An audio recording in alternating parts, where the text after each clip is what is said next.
The Silence of the Lambs, a novel by Thomas Harris, told by Kathy Bates.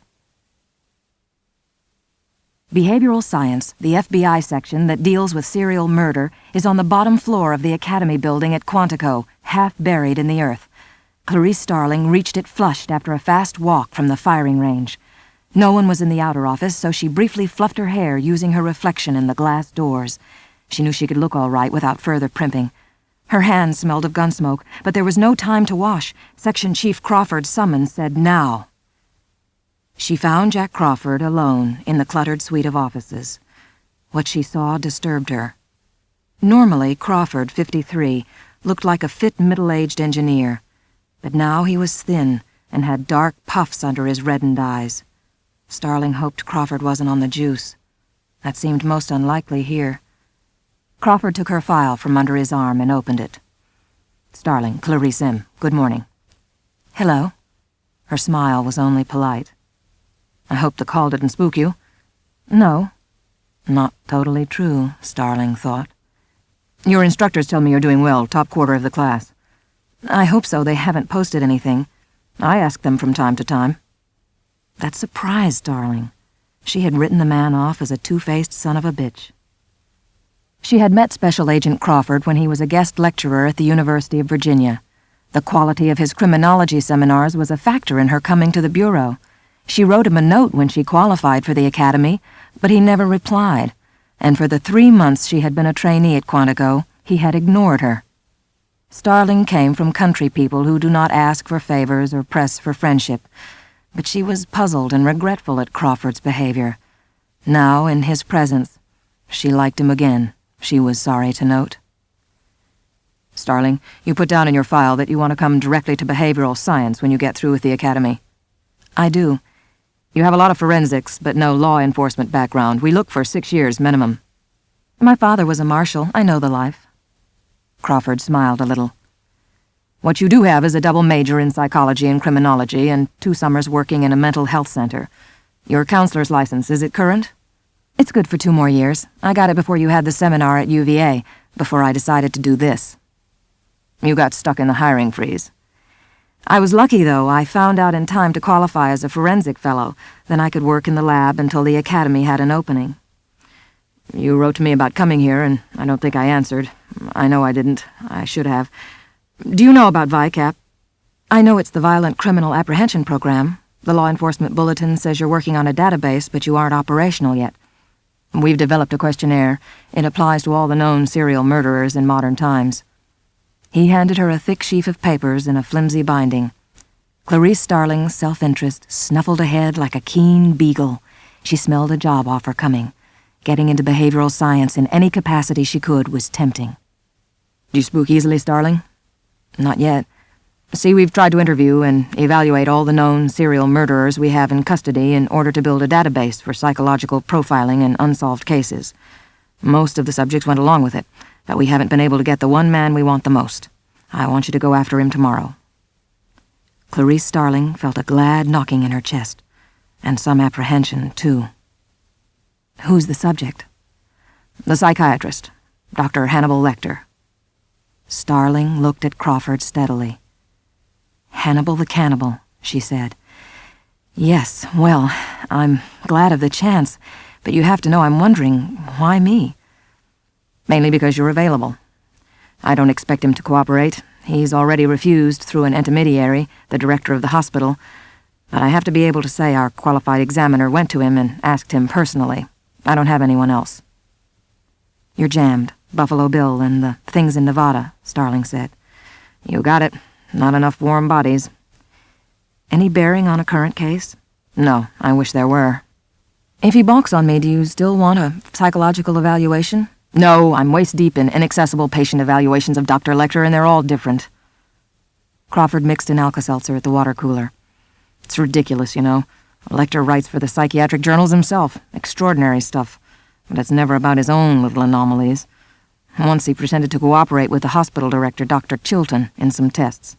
Lecter sitting with a blood pressure cuff on his penis while looking at pictures of disasters. Lecter published all that he'd learned about Chilton and made a fool out of him. He responds to serious correspondence from psychiatric students in fields unrelated to his case, and that's all he does. If he won't talk to you, I just want straight reporting. How does he look? How does his cell look? What's he doing? Local color, so to speak. Crawford leaned forward until he faced her at a distance of 2 feet. Be very careful with Hannibal Lecter. Dr. Chilton will go over the physical procedure you used to deal with him. Don't deviate from it. Do not deviate from it 1 iota for any reason. If Lecter talks to you at all, he'll just be trying to find out about you. It's the kind of curiosity that makes a snake look in a bird's nest. We both know you have to back and forth a little in interviews, but you tell him no specifics about yourself. You don't want any of your personal facts in his head. You know what he did with Will Graham. I read about it when it happened. He cut up Will with a linoleum knife. It's a wonder he didn't die. His face looks like damn Picasso drew him, thanks to Lecter, and he tore a nurse up in the hospital. Just do your job, and don't ever forget that you're dealing with a monster. I didn't pick you out of a hat, Starling. I remembered that you asked me a couple of interesting questions after my seminar. Our director will see your own report over your signature, if it's clear and tight and organized. I decide that, and I will have it by 0900 Sunday. Okay, Starling, carry on in the prescribed manner. Crawford smiled at her, but his eyes were dead. Dr. Frederick Chilton, 58, administrator of the Baltimore State Hospital for the Criminally Insane, has a long, wide desk upon which there are no hard or sharp objects. Some of the staff call it the moat. Other staff members don't know what the word moat means. Dr. Chilton remained seated behind his desk when Clarice Starling came into his office. We've had a lot of detectives here, but I can't remember one so attractive. Starling knew intuitively that the shine on his extended hand was lanolin from patting his hair. She let go before he did. It is Miss Sterling, isn't it? It's Starling, Doctor, with an A. Thank you for your time. So the F.B.I. is going to the girls, like everything else. The Bureau's improving, Dr. Chilton, it certainly is. Will you be in Baltimore for several days? You know you can have a good time here if you know the town. She looked away to spare herself his smile, and knew at once that he had registered her distaste. My instructions are to see Dr. Lecter and report back this afternoon. I see, Chilton said. Give me your identification, please. He let her remain standing through his leisurely examination of her ID card. Then he handed it back and rose. This won't take much time. Come along. It was my understanding that you'd brief me, Dr. Chilton. I can do that while we walk. I have a lunch in half an hour. Clarice Starling flinched as the first of the heavy steel gates clashed shut behind her and the bolt shot home. Chilton walked slightly ahead, down the green institutional corridor in an atmosphere of Lysol and distant slammings. Lecter's a pure sociopath, Chilton said over his shoulder. That's obviously what he is, but he's impenetrable, much too sophisticated for the standard tests, and my, does he hate us. He thinks I'm his nemesis. Crawford's very clever, isn't he? Using you on Lecter, a young woman to turn him on. We find that women are generally trouble in detention.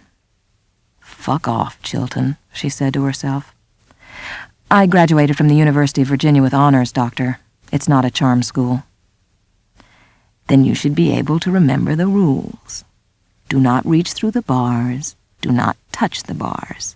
You pass him nothing but soft paper. No pens, no pencils.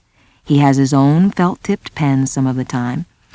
The paper you pass him must be free of staples, paper clips, or pins. Items are only passed to him through the sliding food carrier. Items come back out the same way. No exceptions. Do not accept anything he attempts to hold out to you through the barrier. Do you understand me? I understand. They had passed through 2 more gates and left any natural light behind. Lecter is never outside his cell without wearing full restraints and a mouthpiece, Chilton said. I'm going to show you why. He was a model of cooperation for the first year after he was committed. Security around him was slightly relaxed. This was under the previous administration, you understand. On the afternoon of July 8, 1976, he complained of chest pain and was taken to the dispensary. His restraints were removed to make it easier to give him an electrocardiogram. When the nurse bent over him, he did this to her. Chilton handed Clarice Starling a dog-eared photograph. The doctors managed to save one of her eyes. Lecter was hooked up to the monitors the entire time. He broke her jaw to get at her tongue. His pulse never got over 85, even when he swallowed it. Starling didn't know which was worse, the photograph or Chilton's attention as he gleaned her face with fast, grubby eyes. She thought of a thirsty chicken pecking tears off her face. "I keep him in here," Chilton said, and pushed a button beside heavy double doors of security glass. A big orderly let them into the block beyond. "I don't expect I'll see you again, Miss Starling. Barney, when she's finished with Lecter, ring for someone to bring her out." Chilton left without looking at her again. Now there was only the big, impassive orderly and the soundless clock behind him, and a wire mesh cabinet with the mace, restraints, mouthpiece, and tranquilizer gun. A wall rack held a long pipe device with a U on the end for pinioning the violent to the wall. The orderly was looking at her. "Don't touch the bars, okay? It's past the others, the last cell on the right. Stay toward the middle of the corridor as you go down and don't mind anything. You can take him as mail. Get off on the right foot." Clarice Starling was aware of figures in the cells as she moved down the long corridor, but she tried not to look at them. She was more than halfway down when a voice hissed, "I can smell your cunt." She gave no sign that she had heard it, and went on. Dr. Hannibal Lecter reclined on his bunk, perusing the Italian edition of Vogue. He held the loose pages in his right hand and put them beside him one by one with his left. Dr. Lecter had 6 fingers on his left hand. Clarice Starling stopped a little distance from the bars. "Dr. Lecter?" Her voice sounded all right to her. He looked up from his reading. For a steep second she thought his gaze hummed, but it was the sound of her blood rushing. "My name is Clarice Starling. May I talk with you?" Dr. Lecter considered, his finger pressed against his pursed lips. Then he rose in his own time and came forward smoothly in his cage, stopping at the bars as though he chose the distance. She could see that he was small, sleek. In his hands and arms she saw wiry strength like her own. "Good morning," he said, as though he had answered the door. She came a measured distance closer to the bars. The hair on her forearms rose and pressed against her sleeves. "Doctor, we have a difficult problem with some specific psychological profiling. I want to ask you for your help." "We, being behavioral science at Quantico. You're one of Jack Crawford's, I expect." "I am, yes." "May I see your credentials?" "I showed them at the office." "You could be a reporter Chilton let in for money. I think I'm entitled to see your credentials." "All right." She held her laminated ID card. "I can't read it at this distance.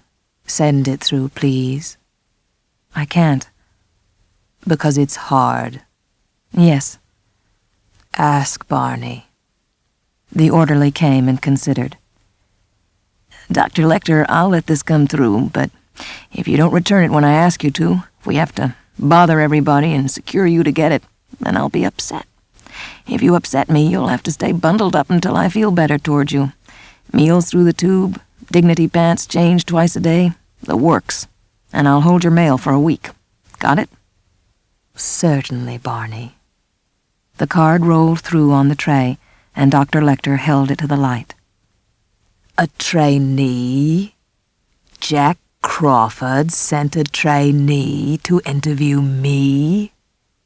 He tapped the card against his small white teeth and breathed in its smell.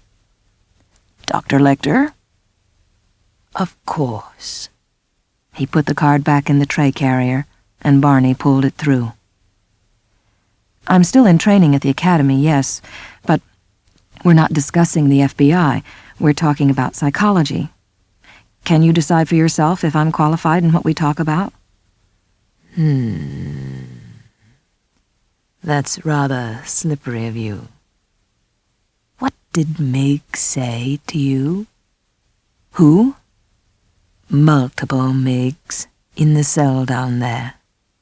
What was it? He said, "I can smell your cunt." I see. I myself cannot. You use Evian skin cream, and sometimes you wear L'air du Temps, but not today. Today you are determinedly unperfumed.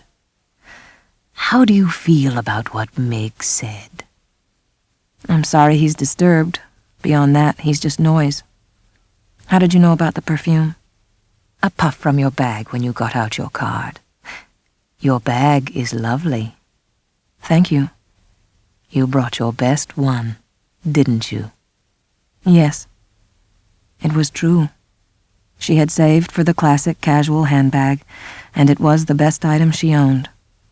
It's much better than your shoes. Maybe they'll catch up. I have no doubt of it. Did you do the drawings on your walls, Doctor? Do you think I called in a decorator? The one over the sink is a European city? It's Florence. That's the Palazzo Vecchio and the Duomo, seen from the Belvedere. Did you do it from memory? All the detail? Memory, Officer Starling, is what I have instead of a view. How is Will Graham? How does he look? I don't know Will Graham. You know who he is. Jack Crawford's protégé. The one before you. How does his face look? I've never seen him. This is called cutting up a few old touches, Officer Starling. You don't mind, do you? Better than that, we could touch up a few old cuts here. I brought... No, that's stupid and wrong. Never use wit in a segue. Listen, understanding a witticism and replying to it makes your subject perform a fast, detached scan that is inimical to mood. It is on the plank of mood that we proceed. You were doing fine. You'd been courteous and receptive to courtesy. You'd established trust by telling the embarrassing truth about Miggs, and then you come in with a ham-handed transition into your questionnaire. It won't do. Dr. Lecter, you're an experienced clinical psychiatrist. Do you think I'm dumb enough to try to run some kind of mood scam on you? Give me some credit. I'm asking you to respond to the questionnaire, and you will or you won't. Jack Crawford is anxious for you. Crawford, the stoic, is anxious? He must be busy if he's recruiting help from the student body. He is, and he wants... Busy with Buffalo Bill. I expect so. No, not I expect so, Officer Starling. You know perfectly well it's Buffalo Bill. I thought Jack Crawford might have sent you to ask me about that. No. Then you're not working around to it? No, I came because we need... What do you know about Buffalo Bill? Nobody knows much. Has everything been in the papers? I think so, Dr. Lecter. I haven't seen any confidential material on that case. My job is... How many women has Buffalo Bill used? The police have found 5. All flayed? Partially, yes. The papers have never explained his name. Do you know why he's called Buffalo Bill? Yes. Tell me. I'll tell you if you'll look at this questionnaire. I'll look. That's all. Now why? They call him Buffalo Bill because he skins his humps. Starling discovered that she had traded feeling frightened for feeling cheap. Of the two, she preferred feeling frightened. Send through the questionnaire. Starling rolled the papers through on the tray. She was still while Lecter flipped through it.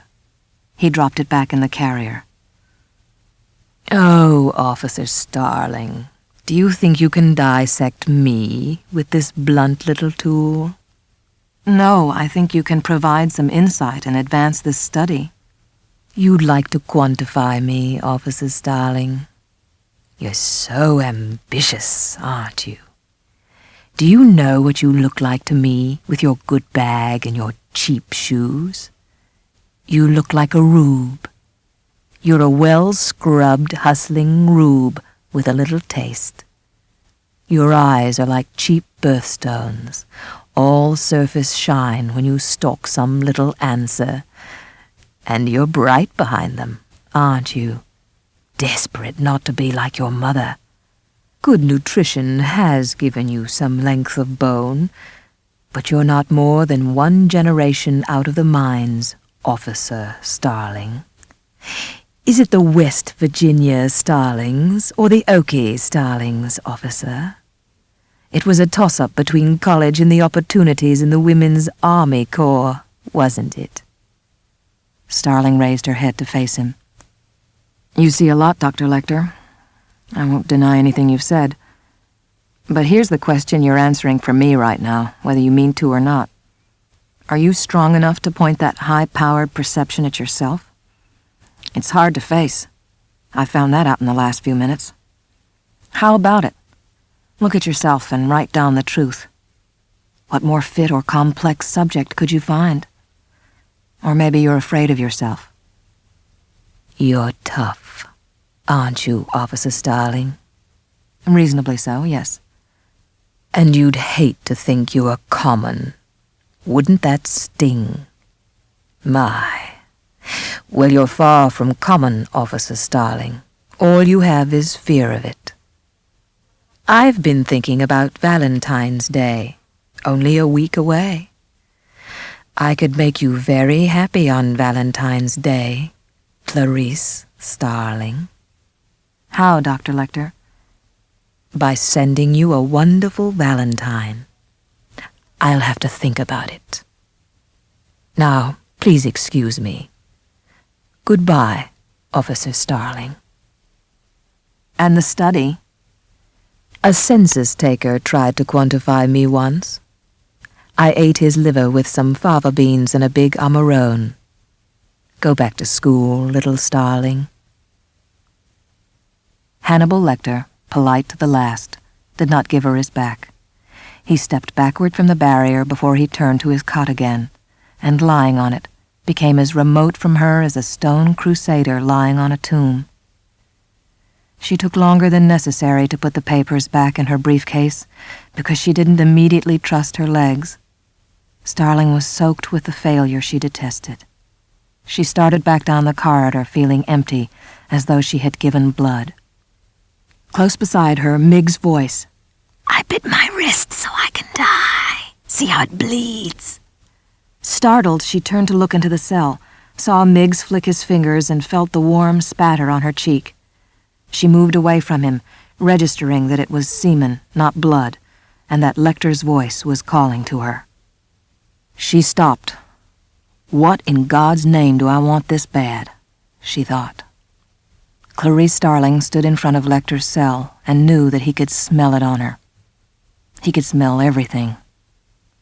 I would not have had that happen to you. Discourtesy is unspeakably ugly to me. But I'll make you happy that you came. I'll give you something. I'll give you what you love the most, Clarice Starling. What's that, Dr. Lecter? Advancement, of course. It works out perfectly. I'm so glad. Valentine's Day made me think of it. The smile over his small white teeth could have come for any reason. Look in Raspail's car for your Valentine. You'd better go now. I don't think Miggs could manage again so soon, even if he is crazy. Do you? Clarice Starling was excited, depleted, running on her will. Some of the things Lecter had said about her were true, and some only clanged on the truth. For a few seconds she had felt an alien consciousness loose in her head, slapping things off the shelves like a bear in a camper. She hated what he'd said about her mother, and she had to get rid of the anger. This was business. She drove her old Pinto back to Quantico, back to behavioral science with its homey brown-checked curtains and its gray files full of hell. She sat there into the evening, cranking through the Lecter microfilm. Raspail, Benjamin Rene, white male, 46, was first flutist for the Baltimore Philharmonic Orchestra. He was a patient in Dr. Hannibal Lecter's psychiatric practice. On March 22, 1975, he failed to appear for a performance in Baltimore. On March 25th, his body was discovered seated in a pew in a small rural church near Falls Church, Virginia, dressed only in a white tie and a tailcoat. Autopsy revealed that Raspail's heart was pierced and his thymus and pancreas, gastronomically referred to as the sweetbreads, had been removed. Baltimore Homicide believed that these items appeared on the menu of a dinner Lecter gave for the president and the conductor of the Baltimore Philharmonic on the evening following Raspail's disappearance. Dr. Hannibal Lecter professed to know nothing about these matters. The two dinner guests testified that they could not recall the fare at Dr. Lecter's, though the psychiatrist was known for the excellence of his table. The president of the Philharmonic subsequently was treated for anorexia and alcohol dependency at a sanitarium in Switzerland. Raspail was Lecter's 9th known victim. The musician died intestate, and the court had appointed his lawyer, Everett Yao, to be executor of his estate. Starling would have to apply to him to get at the car, and she needed advice as well as authorization.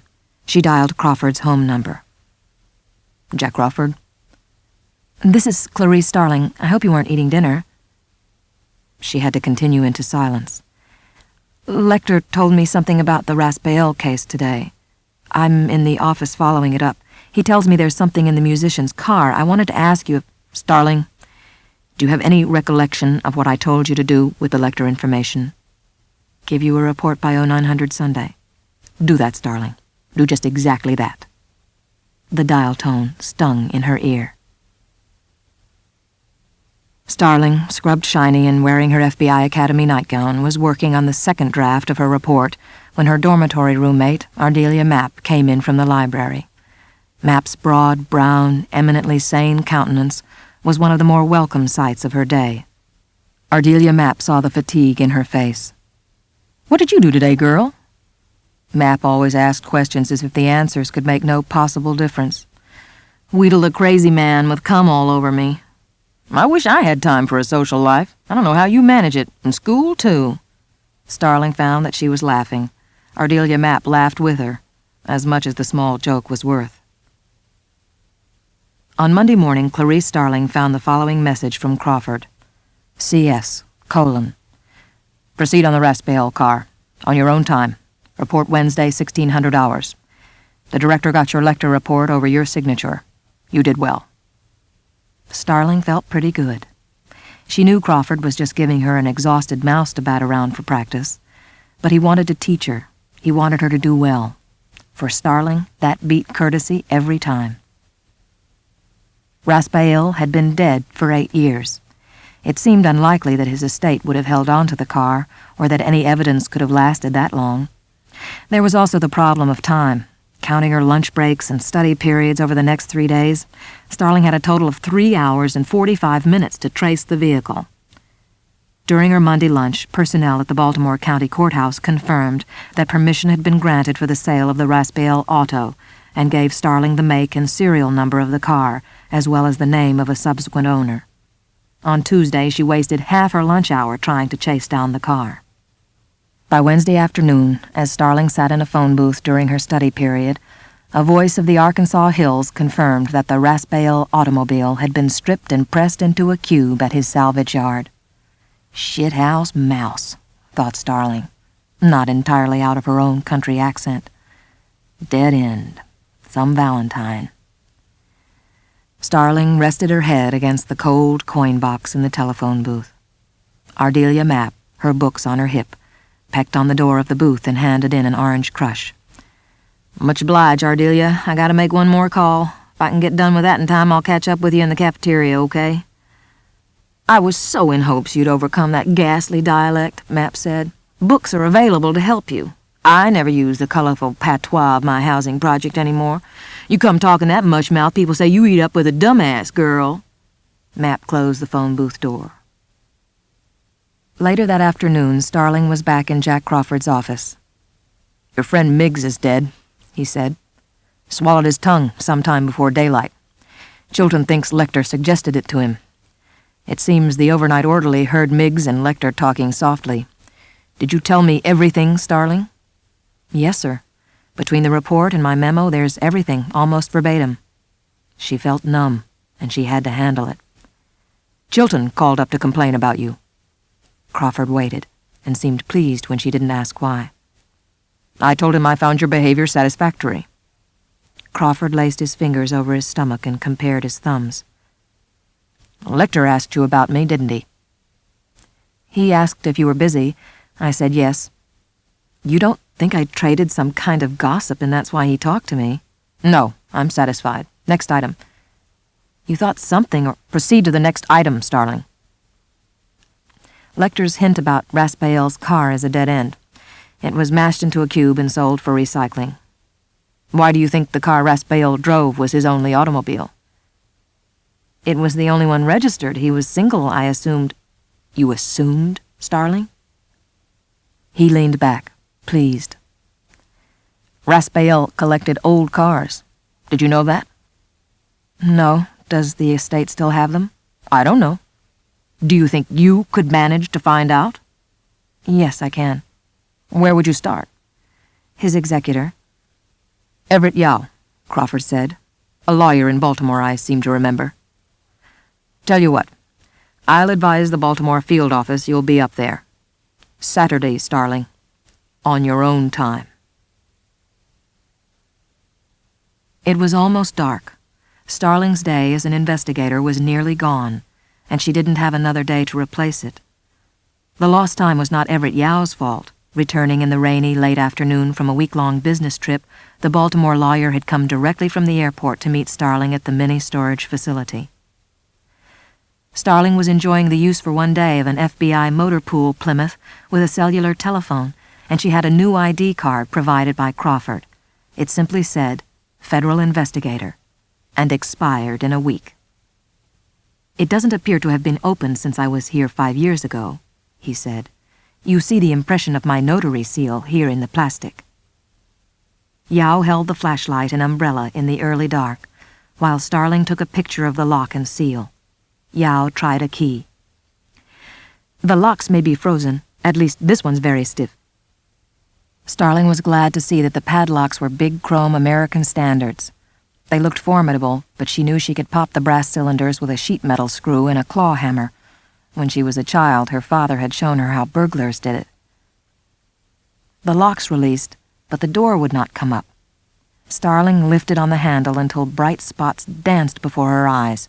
It squealed horribly and went up 1.5 feet where it jammed solidly. With her flashlight, she could pick out cardboard boxes and one big tire with a wide white wall beneath the edge of a cloth cover. The tire was flat. Starling put one of the Plymouth's rubber floor mats on the wet ground in front of the door and lay down on it, her hand cupping a pack of plastic evidence bags over the lens of her camera. She fastened the collar button of her blouse, scrunched her shoulders up around her neck, and slid under the door. The car was big, tall, and long. A 1938 Packard limousine, according to Yao's inventory. It was covered with a rug, the plush side down. She played her flashlight over it. The rug was thick and heavy, and as she tugged at it, dust swarmed in the beam of her flashlight. She sneezed twice. Standing on tiptoe, she could fold the rug over to the midline of the tall, old car. Starling leaned over boxes to put her face close to the glass and shined her light through the crack. She could only see her reflection until she cupped her hand on top of the light. A splinter of the beam, diffused by the dusty glass, moved across the seat. An album lay open on the seat. The colors were poor in the bad light, but she could see valentines pasted on the pages. Lacy old valentines, fluffy on the page. Thanks a lot, Dr. Lecter. The light moved on, over a lap rug crumpled on the floor of the car, and onto the dusty wink of a pair of men's patent leather evening shoes. Above the shoes, black socks, and above the socks, tuxedo trousers. with legs in them. "Nobody's been in here 5 years. Easy, easy, hold it, baby." She wished she had thought to oil the Packard key before she came under the door, but when she stuck it in the lock, it worked. Now is more important than all the crap you tell your pillow for the rest of your life. Suck it up and do this right. There was hardly room to open the door more than a third of the way in the narrow passage. A stale smell of decay and chemical came out of the car. It jogged her memory in a place she couldn't name. She leaned inside, opened the partition behind the chauffeur's seat, and shined her flashlight into the rear compartment of the car. A formal shirt with studs was the bright thing the light found first. Quickly up the shirt front to the face. No face to see. And down again, over glittering shirt studs and satin lapels, to a lap with a zipper open, and up again to the neat bow tie and the collar, where the white stub neck of a mannequin protruded. But above the neck, something else. Something that reflected little light. Cloth. A black hood where the head should be, big as though it covered a parrot's cage. Velvet, Starling thought. It sat on a plywood shelf extending over the neck of the mannequin. She took several pictures from the front seat, closing her eyes against the flash of the strobe. She reached through the chauffeur's partition, unlocked the rear door, and carefully lifted the Valentine album into an evidence bag. The smell from the rear compartment was much stronger. The car springs groaned as she got into the back seat, and the figure shifted a little when she sat down beside it. The right hand in its white glove slid off the thigh and lay on the seat. She touched the glove with her finger. The hand inside was hard. Gingerly, she pushed the glove down from the wrist. The wrist was some white synthetic material. There was a lump in the trousers that for a silly instant reminded her of certain events in high school. Gentle as a caress, her hand touched the hood. The cloth slid easily over something hard and slick beneath. When she felt the round knob on the top, she knew. She knew that it was a big laboratory specimen jar, and she knew what would be in it. With dread, but little doubt, she pulled off the cover. The head inside the jar had been severed neatly beneath the jaw. It faced her, the eyes long burned milky by the alcohol that preserved it. The mouth was open, and the tongue protruded slightly, very gray. Over the years, the alcohol had evaporated to the point that the head was resting on the bottom of the jar, its crown protruding through the surface of the fluid in a cap of decay. Turned at an owlish angle to the body beneath, it gaped stupidly at Starling. Even in the play of light over the features, it remained dumb and dead. Starling was pleased and exhilarated. Now, at this moment, sitting in this old car with a severed head, she could think clearly, and was proud of that. Working carefully, disturbing the figure as little as possible, she frisked it for identification. There was none. She poked the lump in the trousers. Too hard, even for high school, she reflected.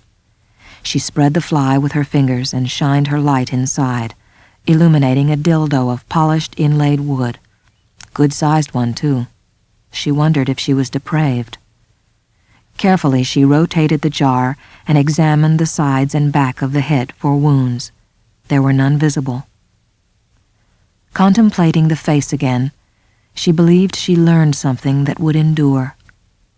Looking with purpose at this face, its tongue changing color where it touched the glass, was not as bad as her dreams of Miggs swallowing his tongue. She felt she could look at anything if she had something positive to do about it. Starling was young. The odors of the violent ward seemed more intense in the semi-darkness. a TV set playing without sound in the corridor threw Starling's shadow on the bars of Dr. Lecter's cage. Starling knew Lecter was watching her from the darkness. 2 minutes passed. Her legs and back ached from her struggle with the garage door, and her clothes were damp. She sat on the floor, her feet tucked under her, and lifted her wet, bedraggled hair over her collar to get it off her neck. After 5 minutes, she said, "It was strange going in there. Sometime I'd like to talk to you about it." Starling jumped when the food carrier rolled out of Lecter's cell. There was a clean, folded towel in the tray. She hadn't heard him move.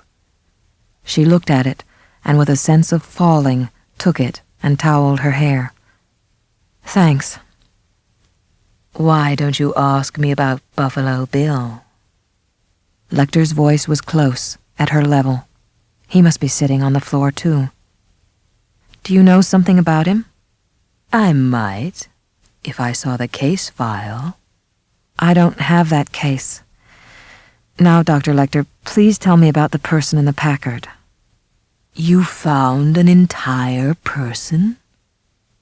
Odd. I only saw a head. Where do you suppose the rest came from?" "All right. Whose head was it?" "What can you tell?" "They've only done the preliminary stuff. White male, about 27, both American and European dentistry. Who was he?" "Raspail's lover. Raspail of the gluey flute." "What were the circumstances? How did he die?" "Circumlocution, Officer Starling?" "No, I'll ask it later." "Let me save you some time. I didn't do it. Raspail did. He liked sailors. This was a Swedish one named Klaus something. Raspail met him one summer while he was teaching in San Diego and went berserk over him. The Swede saw a good thing and jumped ship. They bought some kind of awful camper and sylphed through the woods naked. Raspail said the young man was unfaithful, and he strangled him." "Raspail told you this?" "Oh, yes, under the confidential seal of therapy sessions. I think it was a lie. Raspail always embellished the facts. The Swede probably died in some banal erotic asphyxia transaction. Notice how closely Klaus was trimmed under the jaw, probably to remove a high ligature mark from hanging." "And then Raspail himself died. Why?" "Frankly, I got sick and tired of his whining. Best thing for him, really." "And your dinner for the orchestra officials?" "Haven't you ever had people coming over and no time to shop? You have to make do with what's in the fridge, Clarice. May I call you Clarice?" "Yes, I think I'll just call you Dr. Lecter. That seems most appropriate to your age and station," he said. "Tell me, Clarice, why do you think I helped you?" "I don't know." "Do you think it's because I like to look at you and think about eating you up, about how you would taste?" "Is that the reason?" "No. I want something Jack Crawford can give me, and I want to trade him for it. But he won't ask for my help with Buffalo Bill, even though he knows it means more young women will die." Lecter slowly turned up the rheostat for the light in his cell. His books and drawings were gone. His toilet seat was gone. Chilton had stripped the place to punish him for Miggs. "I've been in this room 8 years, Clarice, and I know they will never let me out. What I want is very simple. I want a view, a window in a federal institution where I can see a tree or even water. And I want my books back. I'll give Crawford good value for it. Ask him." "I can tell him what you've said." "He'll ignore it. And Buffalo Bill will go on and on. Wait until he scalps one and see how you like it. I'll tell you one thing about Buffalo Bill without ever seeing the case, and years from now when they catch him, if they ever do, you'll see that I was right, and I could have helped. Clarice? Yes? Buffalo Bill has a 2-story house. Clarice Starling leaned against a dice table in the FBI's casino and tried to pay attention to a lecture on money laundering and gambling. It had been 36 hours since she slid under the door of the storage unit and made her startling discovery. Now she found herself in a curious state of suspension, having received no word from Crawford or the Baltimore field office. It was as though she had dropped her report down a hole. "Starling, over here." It was John Brigham, the ex-Marine firearms instructor, beckoning to her from the doorway.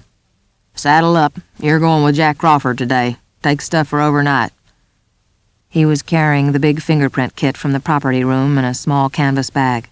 "Where?" "Some duck hunters in Potter, West Virginia found a body in the Elk River around daylight, in a Buffalo Bill-type situation." Brigham stopped at the door to her dormitory. "You were a grunt in the lab. Jack Crawford needs somebody who can print a floater, among other things." The gunnery instructor held the fingerprint kit open while Starling checked its contents. The fine hypodermics, vials, and Polaroid were there. "You don't have a duty piece yet, right?"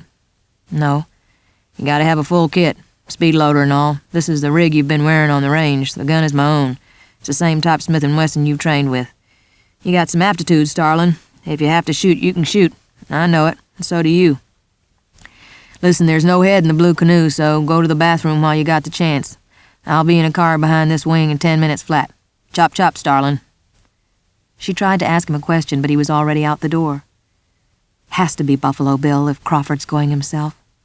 What the hell is the blue canoe? Starling packed fast and well. A venerable twin-engined Beechcraft stood on the taxiway at the Quantico airstrip with its beacons turning and the door open. "That wouldn't be the blue canoe," Starling said. "Yep." Brigham pulled beside the airplane and got Starling's baggage out of the back. "If you're working with Crawford, you should know what the deal is with him. He's got a lot on his mind. His wife Bella's real sick, a terminal situation. He's caring for her at home. If it wasn't for Buffalo Bill, he'd have taken compassionate leave." "I didn't know that." "It's not discussed. Don't tell him you're sorry or anything. Don't help." "I'm glad you told me." And then, without meaning to, Brigham said, "Bless you, Starling." "Thanks. Thank you, Mr. Brigham." Crawford was in the co-pilot's seat in shirt sleeves and sunglasses. He turned to Starling when he heard the pilot slam the door. "Take a pew and read." A thick case file lay on the seat behind him. The cover said, Buffalo Bill. Starling hugged it tight as the blue canoe blatted and shuddered and began to roll. The edges of the runway blurred and fell away. She opened the file. Buffalo Bill had done it 5 times that they knew of. At least 5 times, and probably more over the past 10 months. He had abducted a woman, killed her, and skinned her. Each body was found in a river downstream from an interstate highway crossing, and each in a different state. Everyone knew Buffalo Bill was a traveling man. That was all the law knew about him, except for the fact that he had at least one gun, possibly a Colt revolver. Rivers left no fingerprints, no trace evidence such as hair or fiber. He was almost certain to be a white male, white because serial murderers usually kill within their racial group, and all the victims were white. Male because female serial murderers are almost unknown in our time. There was no clear correlation between where Bill abducted the young women and where he dumped them. In the cases where the bodies were found soon enough for an accurate determination of time of death, police learned something else the killer did. Buffalo Bill kept his women for a while. Alive. These victims did not die until a week to 10 days after they were abducted. That meant he had to have a place to keep them, and a place to work in privacy. It meant he wasn't a drifter. He was more of a trapdoor spider, with his own digs. Somewhere. 2 victims were hanged, 3 shot. There was no evidence of rape or physical abuse prior to death, and the autopsy recorded no evidence of specifically genital disfigurement. All were found naked. In 2 cases, articles of the victims' outer clothing were found beside the road near their homes, slit up the back, like a funeral suit. Starling managed to get through the photographs. If she wanted to stop Buffalo Bill, she was in the right crowd. Jack Crawford had organized successful hunts for 3 serial murderers, but not without casualties. Will Graham, the keenest hound ever to run in Crawford's pack, now had a face that was hard to look at. Crawford climbed out of the co-pilot's seat and buckled in beside her. He opened his file to a map of the central and eastern United States. Locations where bodies had been found were marked on it. Crawford took a pen from his pocket and marked the newest location, their objective. Elk River, about 6 miles below US 79. We're lucky on this one. The body was snagged on a fishing line. They don't think she's been in the water all that long. They're bringing her to Potter, the county seat. I want to know who she is fast so we can sweep for any witnesses to the abduction. We'll send the prints back on a landline as soon as we get 'em. Crawford tilted his head to look at Starling through the bottoms of his glasses. Can you do a floater? I can print a floater very well, in fact, good. Now look at this. His first victim that we know of was Frederica Bemmel, who in mid-April had been reported missing from her home in Belvedere, Ohio. 2 months later, she was found in the Blackwater River in Missouri, outside of Lone Jack. But it took us another 3 months just to get her identified. The next one he grabbed in Chicago, the 3rd week in April. She was found in the Wabash in downtown Lafayette, Indiana, just 10 days after she was taken, so we could tell what had happened to her. Next, we've got a white female, early 20s, dumped in the Rolling Fork near I-65, about 38 miles south of Louisville, Kentucky. She's never been identified. And the Varner woman was grabbed in Evansville, Indiana, and dropped in the Ambra, just below Interstate 70 in eastern Illinois. Then he moved south and dumped one in the Conasauga below Damascus, Georgia, down from Interstate 75. That was this Kitteridge girl from Pittsburgh. Here's her graduation picture. His luck's ungodly. Nobody's ever seen him make a snatch. Except for the dumps being near an interstate, we haven't seen any pattern. If you trace heaviest traffic routes backward from the dump sites, do they converge at all? No.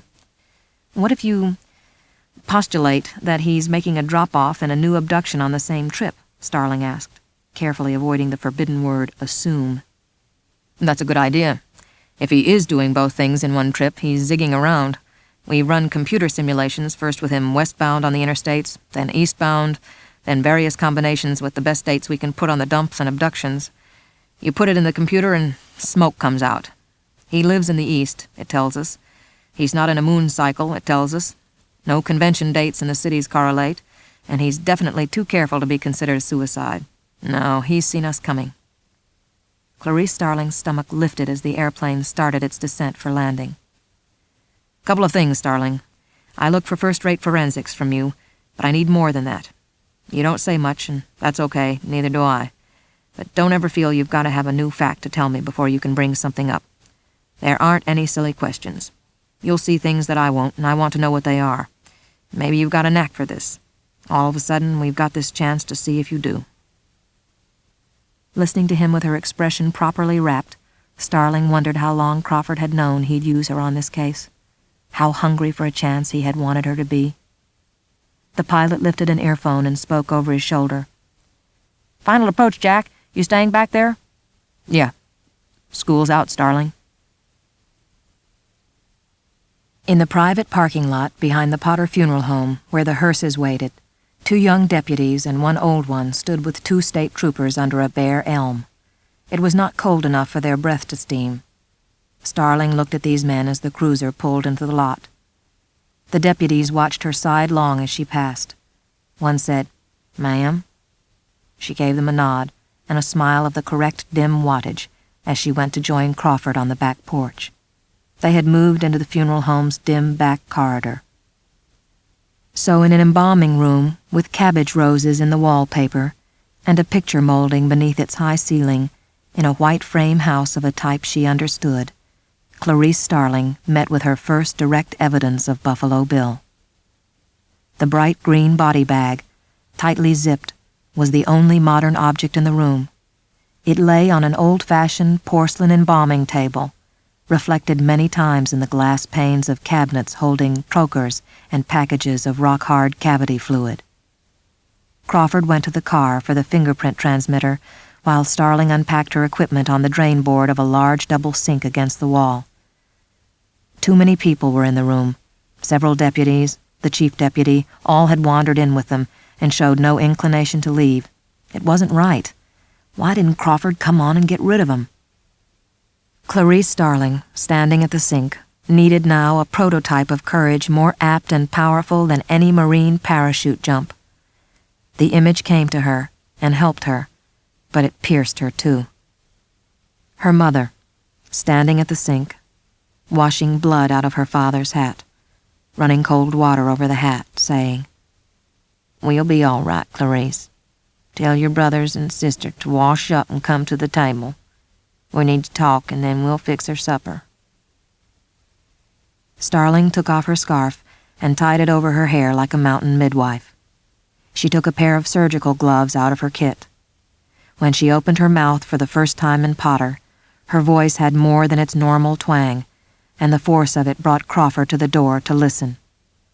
"Gentlemen, gentlemen, you officers and gentlemen, listen here a minute, please. Now let me take care of her." She held her hands before their faces as she pulled on the gloves. "There's things we need to do for her. You brought her this far, and I know her folks would thank you if they could. Now please go on out and let me take care of her." Crawford saw them suddenly go quiet and respectful and urge each other out in whispers. "Come on, Jess, let's go on out in the yard." And Crawford saw that the atmosphere had changed here in the presence of the dead, that wherever this victim came from, whoever she was, the river had carried her into the country, and while she lay helpless in this room in the country, Clarice Starling had a special relationship to her. Then there were only Crawford and Starling, and the doctor in the room with the victim. She dug her cameras out of the equipment bag on the drain board, her back to the room. Behind her, she heard the zipper of the body bag go down. Starling blinked at the cabbage roses on the wall, took a deep breath, turned around, and looked at the body on the table. The victim was a heavy-hipped young woman, 67 inches long by Starling's tape. The water had leached her gray where the skin was gone, but it had been cold water, and she clearly hadn't been in it more than a few days. The body was flayed neatly from a clean line just below the breast to the knees, about the area that would be covered by a bullfighter's pants and sash.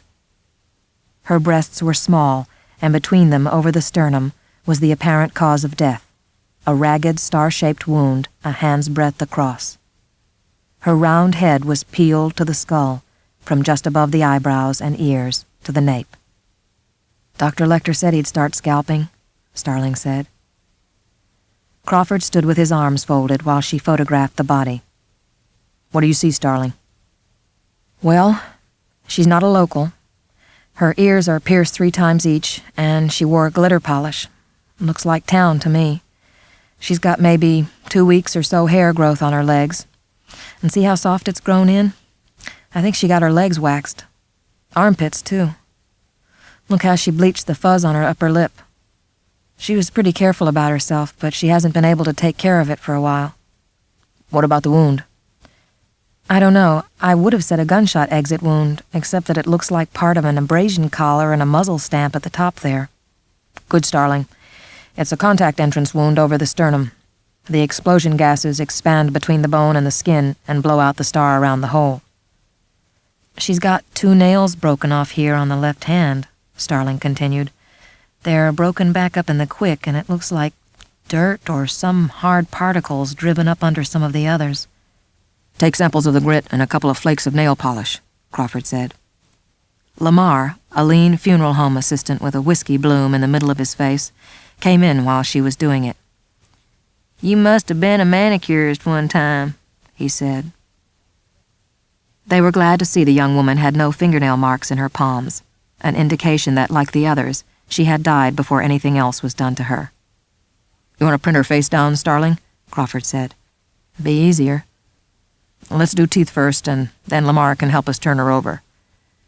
At Starling's direction, Lamar gently opened the young woman's mouth and retracted her lips, while Starling placed the Polaroid against the face to get details of the front teeth. That part was easy, but she had to shoot the molars with a palatal reflector, watching from the side for the glow through the cheek, to be sure the strobe around the lens was lighting the inside of the mouth.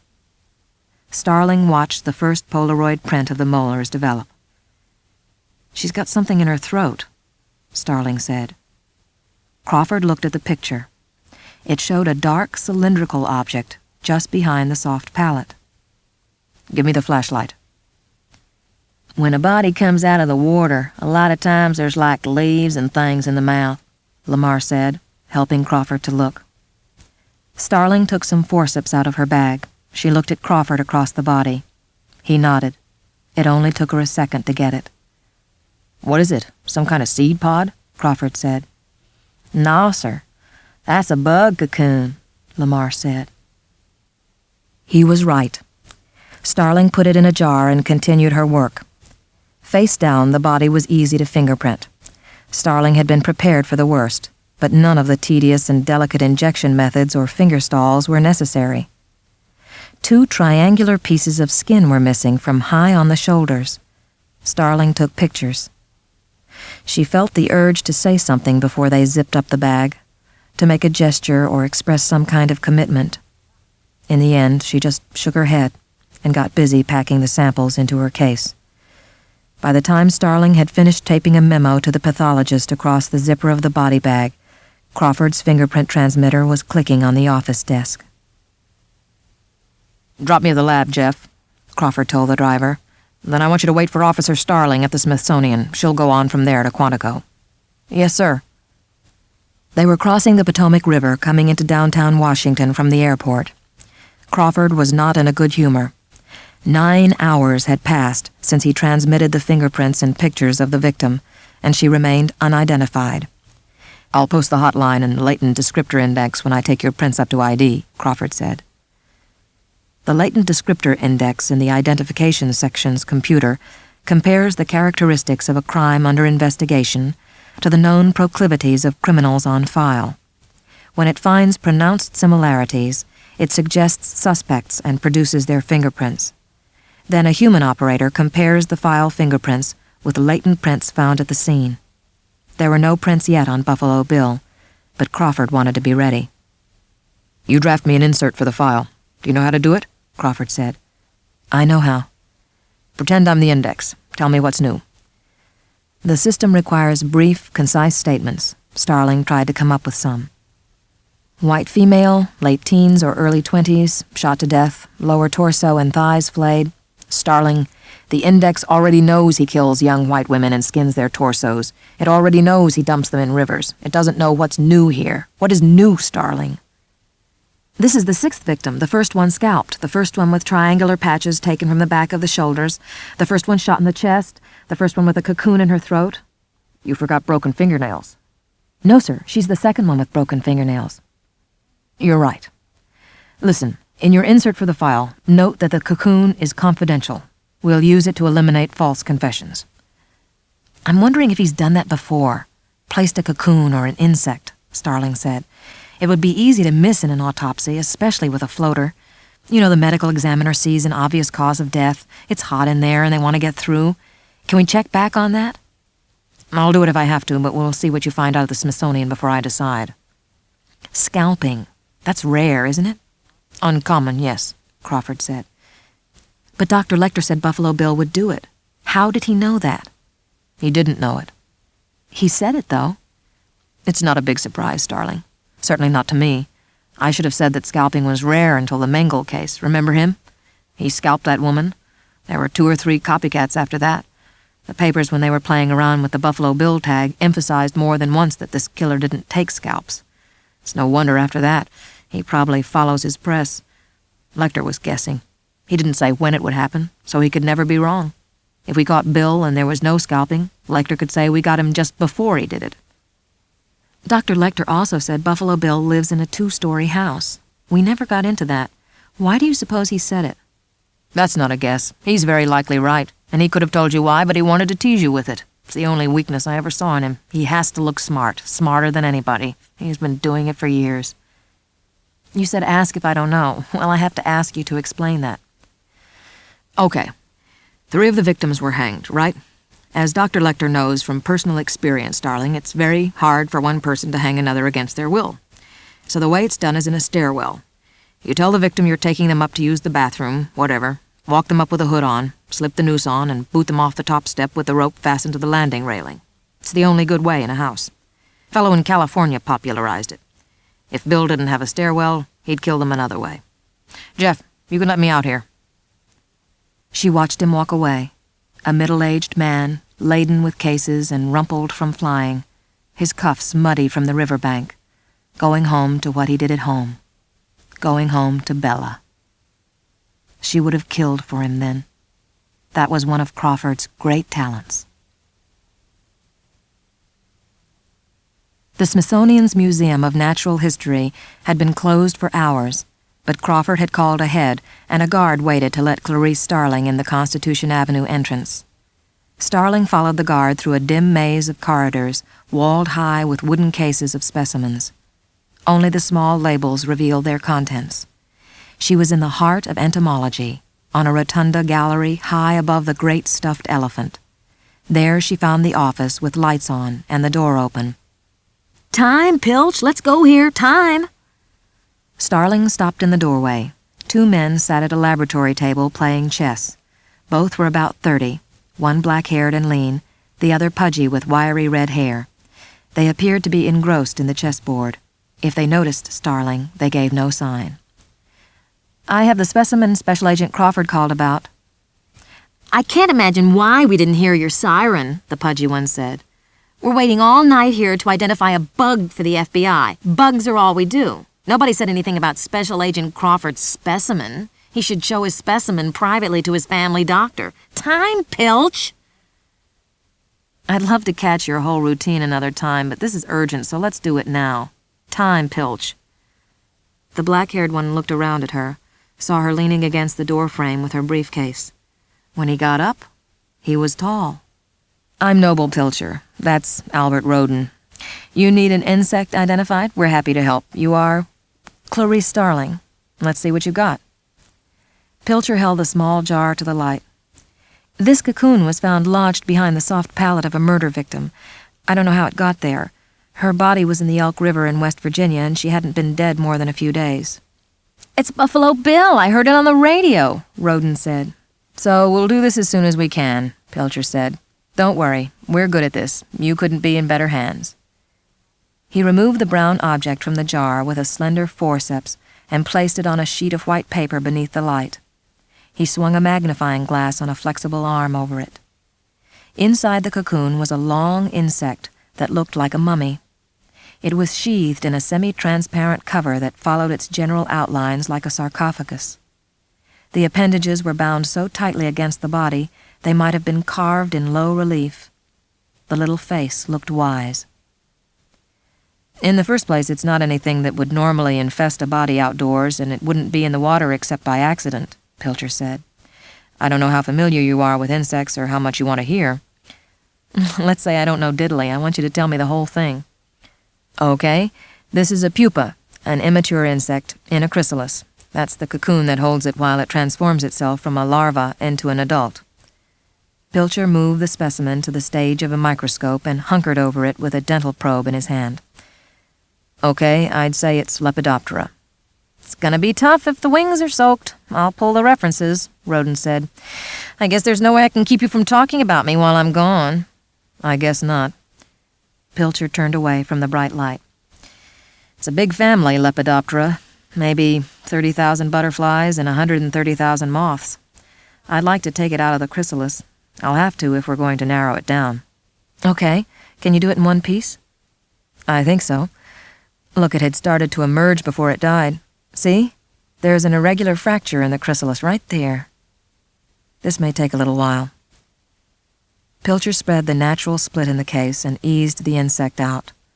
The bunched wings were soaked. Spreading them was like working with a wet, wadded facial tissue. No pattern was visible. Roden was back with the books. "Ready?" Pilcher said. "Would you turn out the light, Officer Starling?" She watched Pilcher's pen light come on. When he shined it on the specimen, the insect's eyes glowed in the dark, reflecting the narrow beam. "Owlet," Roden said. "Probably, but which one?" Pilcher said. "Give us the lights, please." Okay, let's see you shine, Albert, my man.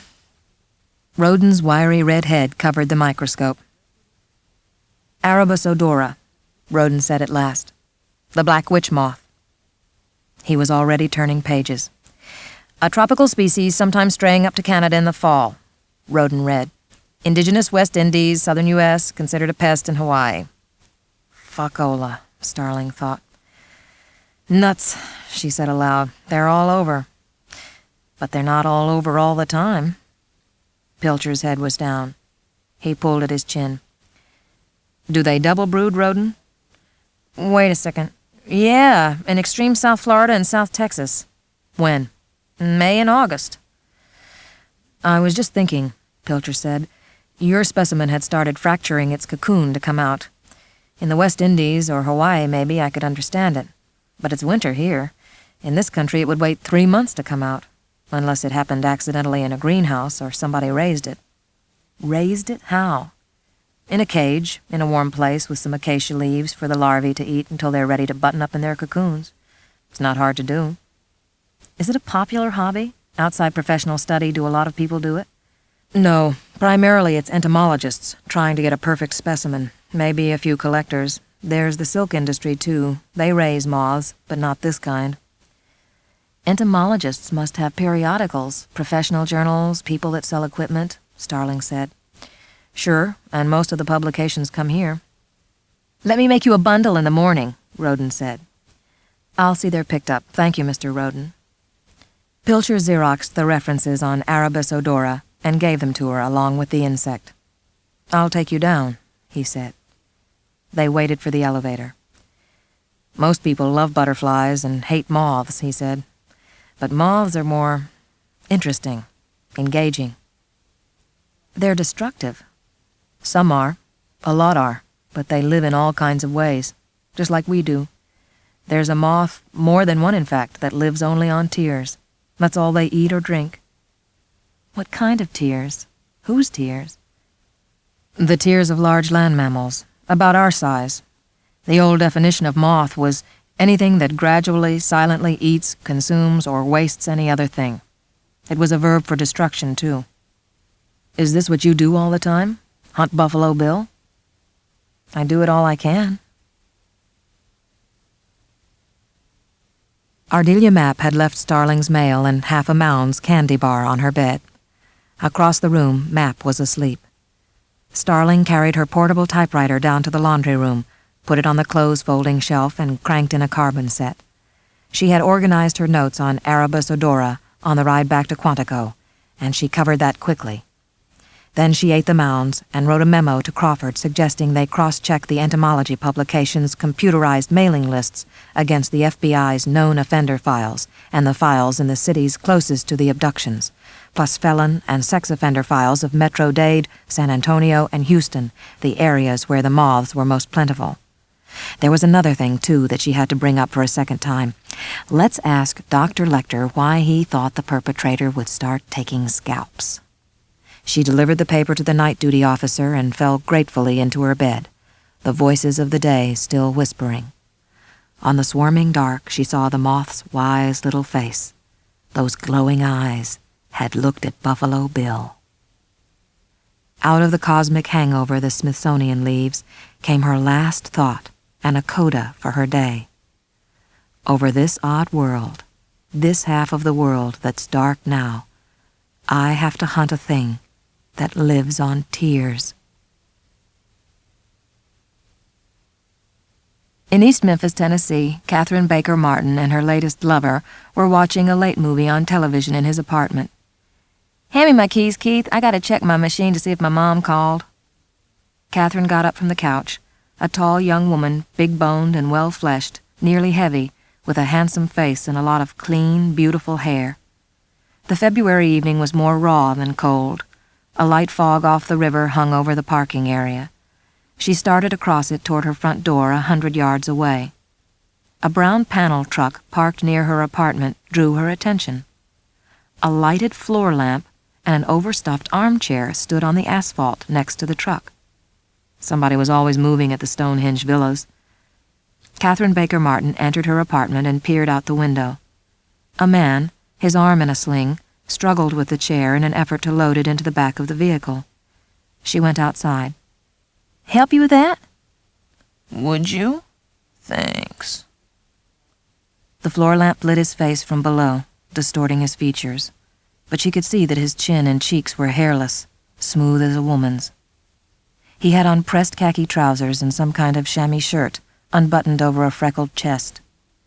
He looked at her, too, and she was sensitive to that. Men were often surprised at her size when she got close to them, and some concealed it better than others. "Good," he said. Together they pushed the chair forward along the floor of the truck until it was just behind the seats. "Are you about a 14? He said. "What?" "Would you hand me that rope? It's just at your feet." When she bent for the rope, he brought his plastered arm down on the back of her head in a succession of blows, none too hard. She slid to the floor. The man pulled off his cast, brought the lamp into the truck, and closed the rear doors. He pulled her collar back, and with a flashlight read the size tag on her blouse. "Good." Using a pair of scissors, he slit the blouse up the back, pulled it off, handcuffed her hands behind her, and rolled her onto her back. She was not wearing a brassiere. He prodded her big breasts with his fingers and felt their weight and resilience. "Good." There was a pink suck mark on her left breast. He licked his finger to rub it and nodded when the lividity went away with light pressure. He rolled her onto her face and checked her scalp, parting her thick hair with his fingers. The padded cast hadn't cut her. He checked her pulse with 2 fingers on the side of her neck and found it strong. "Good." He had a long way to drive to his 2-story house, and he'd rather not field dress her here. As the truck pulled away, Catherine Baker Martin's telephone was ringing. The machine in the apartment answered, its red light blinking in the dark. The caller was Catherine's mother, the junior U.S. Senator from Tennessee. Sore from a troubled sleep, Clarice Starling stood in her bathrobe and bunny slippers, towel over her shoulder, waiting to get in the bathroom she and Map shared. The radio news of the abduction from Memphis froze her for half a breath. Ear cocked to the telephone, she packed for overnight and set her forensic kit by the door.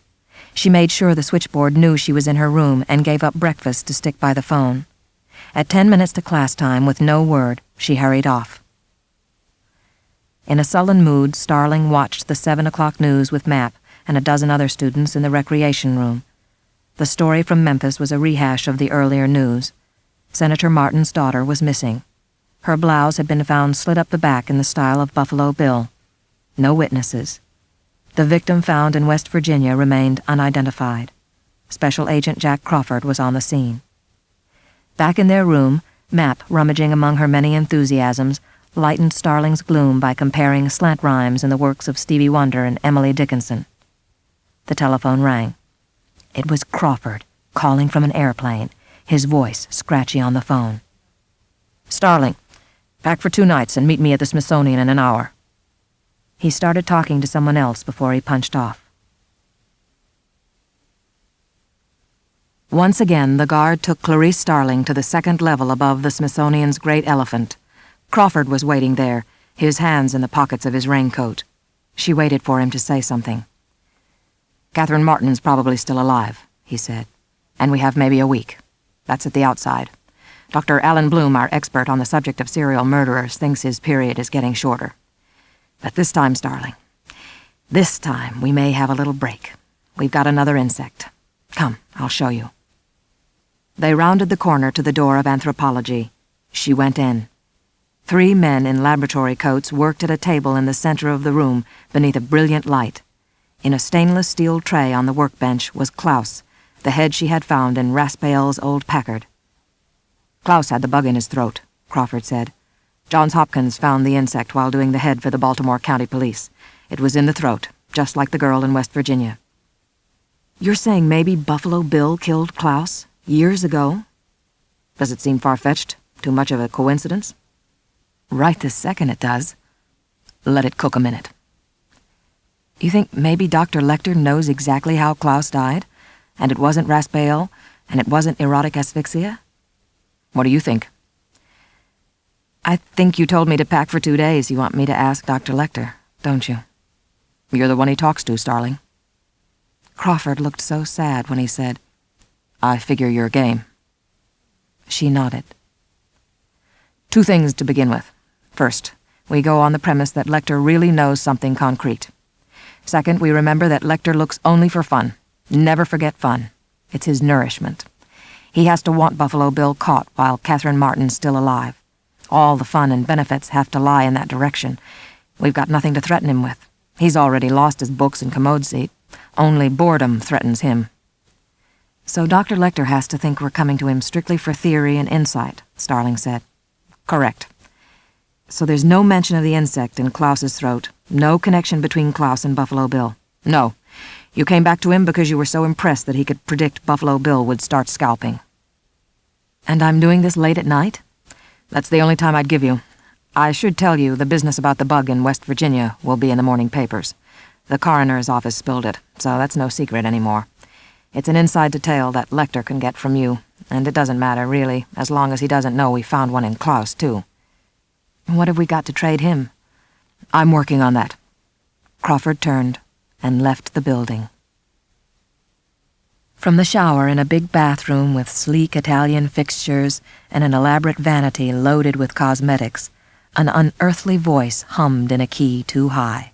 The voice belonged to James Gumm, white male, 34, 6 feet 1 inch, 205 pounds, brown and blue, no distinguishing marks. After his first rinse, Gumm applied friction de bain, rubbing it over his chest and buttocks with his hands, and using a dish mop on the parts he did not like to touch. His legs and feet were a little stubbly, but he decided they would do without further shaving. He toweled himself pink and applied a good skin emollient. Gumm used the dish mop to tuck his penis and testicles back between his legs. He whipped the shower curtain aside and stood before the full-length mirror, striking a hip-shot pose, despite the grinding it caused in his private parts. The hormones he'd taken couldn't do anything for his naturally deep voice, but they had thinned the hair and a little across his slightly budding breasts. A lot of electrolysis had removed Gumm's beard and shaped his hairline into a widow's peak, but he did not look like a woman. He looked like a man inclined to fight with his nails as well as his fists and feet. A dog scratched on the bathroom door at the sound of his singing. Gumm put on his robe and let the little poodle in. He picked her up, kissed the plump back, and carried her into the bedroom. Yes. Are you famished, precious? I am too. With his free hand, he picked up a Mini 14 carbine from the floor beside the bed and laid it across the pillows. Now then, we'll have our supper. Downstairs in his kitchen, he served himself 2 Hungry Man TV dinners and a lean cuisine for the poodle. After finishing with dinner, James Gumm started to turn out the kitchen light, but paused, his lips in a judicious pout, as he considered the litter of supper. A switch at the head of the stairs turned on the lights in the basement. James Gumm carried the TV trays downstairs. The little dog followed close beside him through the rambling, multi-leveled basement. In a room directly beneath the kitchen was a well, long dry. Its reinforced stone rim rose 2 feet above the sandy floor. The heavy wooden safety cover was still in place. There was a trap in the lid big enough to lower a bucket through. The trap was open, and James Gumm scraped the bits and pieces from dinner into the absolute blackness of the well. The little dog sat up and begged. No, all gone. You're too fat as it is. He climbed the basement stairs, whispering, Fatty bread, to his little dog. He gave no sign if he heard the cry, still fairly strong and sane, that echoed up from the black hole. Please! Dr. Hannibal Lecter wore the white asylum pajamas in his white cell. The only colors in the cell were his hair, eyes, and red mouth, contained in a face so long out of the sun it bleached into the surrounding whiteness. It was after 10 as Clarice Starling walked down the dim corridor toward his cell. Dr. Lecter sat at his table sketching on butcher paper, using his hand for a model. As she came closer to the bars, he looked up. Good evening, Dr. Lecter. Clarice, You're up late for a school night." "This is night school," she said, wishing her voice were stronger. "Yesterday I was in West Virginia. They found a body over there. She was scalped, just as you said she would be." "You viewed the remains? "Yes." Had you seen his earlier efforts?" "Only pictures." "How did you feel?" "Apprehensive. Then I was busy." "And after?" "Shaken." "Could you function all right?" Dr. Lecter rubbed his charcoal on the edge of the paper to refine the point. "Very well. I functioned very well." "You had told Jack Crawford what I said before they found her?" "Yes, he pretty much pooh-poohed it." "And after he saw the body in West Virginia?" "He talked to his main authority from the University of..." "Alan Bloom." "That's right. Dr. Bloom said Buffalo Bill was fulfilling a persona the newspapers created." "Would you say Dr. Bloom is right?"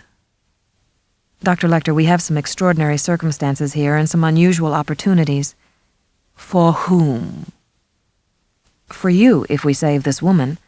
Senator Martin is very powerful and determined to save her daughter." "Let's have it." "I think you have extraordinary insight. Senator Martin has indicated that if you help us get Catherine Baker Martin back alive and unharmed, she'll help you get transferred to a federal institution, with a view if possible." "I don't believe that, Clarice." "You should." "Oh, I believe you. But wouldn't you say that you're an odd choice of messengers?" "I was your choice, Dr. Lecter. You chose to speak to me. Would you prefer someone else now? Or maybe you don't think you could help." "That is both impudent and untrue, Clarice. I don't believe Jack Crawford would allow any compensation to ever reach me. Possibly I'll tell you one thing you can tell the senator, that I operate strictly COD. Maybe I'll trade for a piece of information about you. Yes or no?" Let's hear the question. "Yes or no?" "Catherine's waiting." Let's hear the question. "What's your worst memory of childhood?" Starling took a deep breath. "Quicker than that. I'm not interested in your worst invention." The death of my father. "Tell me." He was a town marshal. One night he surprised two burglars, addicts, coming out of a drugstore. As he was getting out of his pickup, they shot him. "Was he killed outright?" He lasted a month. "Tell me a detail you remember from the hospital." Starling closed her eyes. A neighbor came, an older woman, and she recited the end of Thanatopsis to him. That's it. We've traded. "Yes, we have. You've been very frank, Clarice. I always know." Quid pro quo. "In life, was the girl in West Virginia very attractive physically?" She was well groomed. "Don't waste my time with loyalty." She was heavy. "Large?" Yes. "Shot in the chest?" Yes. "Flat-chested, I expect?" For her size, yes. "But big through the hips? Roomy?" She was, yes. "What else?" She had an insect deliberately inserted in her throat. That information hasn't been made public. "Was it a butterfly?" Her breath stopped for a moment. It was a moth. Please tell me how you anticipated that. "Clarice, I'm going to tell you what Buffalo Bill wants Catherine Baker Martin for, and then it's good night." This is my last word under the current terms. You can tell the senator what he wants with Catherine, and she can come up with a more interesting offer for me. Or she can wait until Catherine bobs to the surface and sees that I was right. What does he want her for, Dr. Lecter? He wants a vest with tits. Catherine Baker Martin lay 17 feet below the cellar floor. She knew she wasn't dreaming. In the absolute dark, she could hear the tiny clicks her eyes made when she blinked. She was better now than when she first regained consciousness. Much of the awful vertigo was gone, and she knew there was enough air. She wore a clean, quilted jumpsuit that smelled of fabric softener. The floor was clean, too, except for the chicken bones and bits of vegetable her captor had raked into the hole. The only other objects were the futon and a plastic sanitation bucket with thin kitchen string tied to the handle. Sounds came clearly to her from overhead. The oubliette that held her was in the part of the basement directly beneath the kitchen. Footsteps now across the kitchen floor, and running water. The scratching of dog claws on linoleum. Nothing then, until a weak disk of yellow light through the open trap above as the basement lights came on. Then blazing light in the pit. This time she sat up into the light, the futon across her legs, determined to look around, trying to peer through her fingers as her eyes adjusted, her shadow swaying around her as a flood lamp lowered into the pit, swung on its cord, high above. She flinched as her toilet bucket moved, lifted, twisting slowly as it rose toward the light. Another bucket came down with hot soapy water. Wash yourself. All over. There was a washcloth in the bucket, and floating in the water was a plastic bottle of an expensive imported skin emollient. She did it, goosebumps on her arms and thighs, nipples sore and shriveled in the cool air, squatting beside the bucket and as close to the wall as possible. Now pick up your litter and wash the floor. She did that too, gathering the dinner debris and putting them in the bucket. Something else here, near the wall. A flake that had been dislodged from a crack above. It was a human fingernail, covered with glitter polish, and torn off far back in the quick. Some other woman had been here. The bucket was pulled aloft. The lights went out, sudden and total darkness. Her mind was working, and at last it worked too well. The skin emollient did it. Skin. Now she knew who had her. The knowledge fell on her like every scalding, awful thing on earth, and she was screaming up and climbing, clawing at the wall, screaming until she was coughing something warm and salty in her mouth, hands to her face, drying sticky on the backs of her hands, and she lay rigid, arching off the floor from head to heels, her hands clenched in her hair. Clarice Starling's quarter bonged down through the telephone in the shabby orderly's lounge of the Hospital for the Criminally Insane. Crawford here.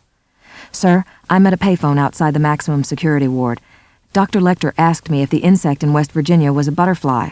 He wouldn't elaborate.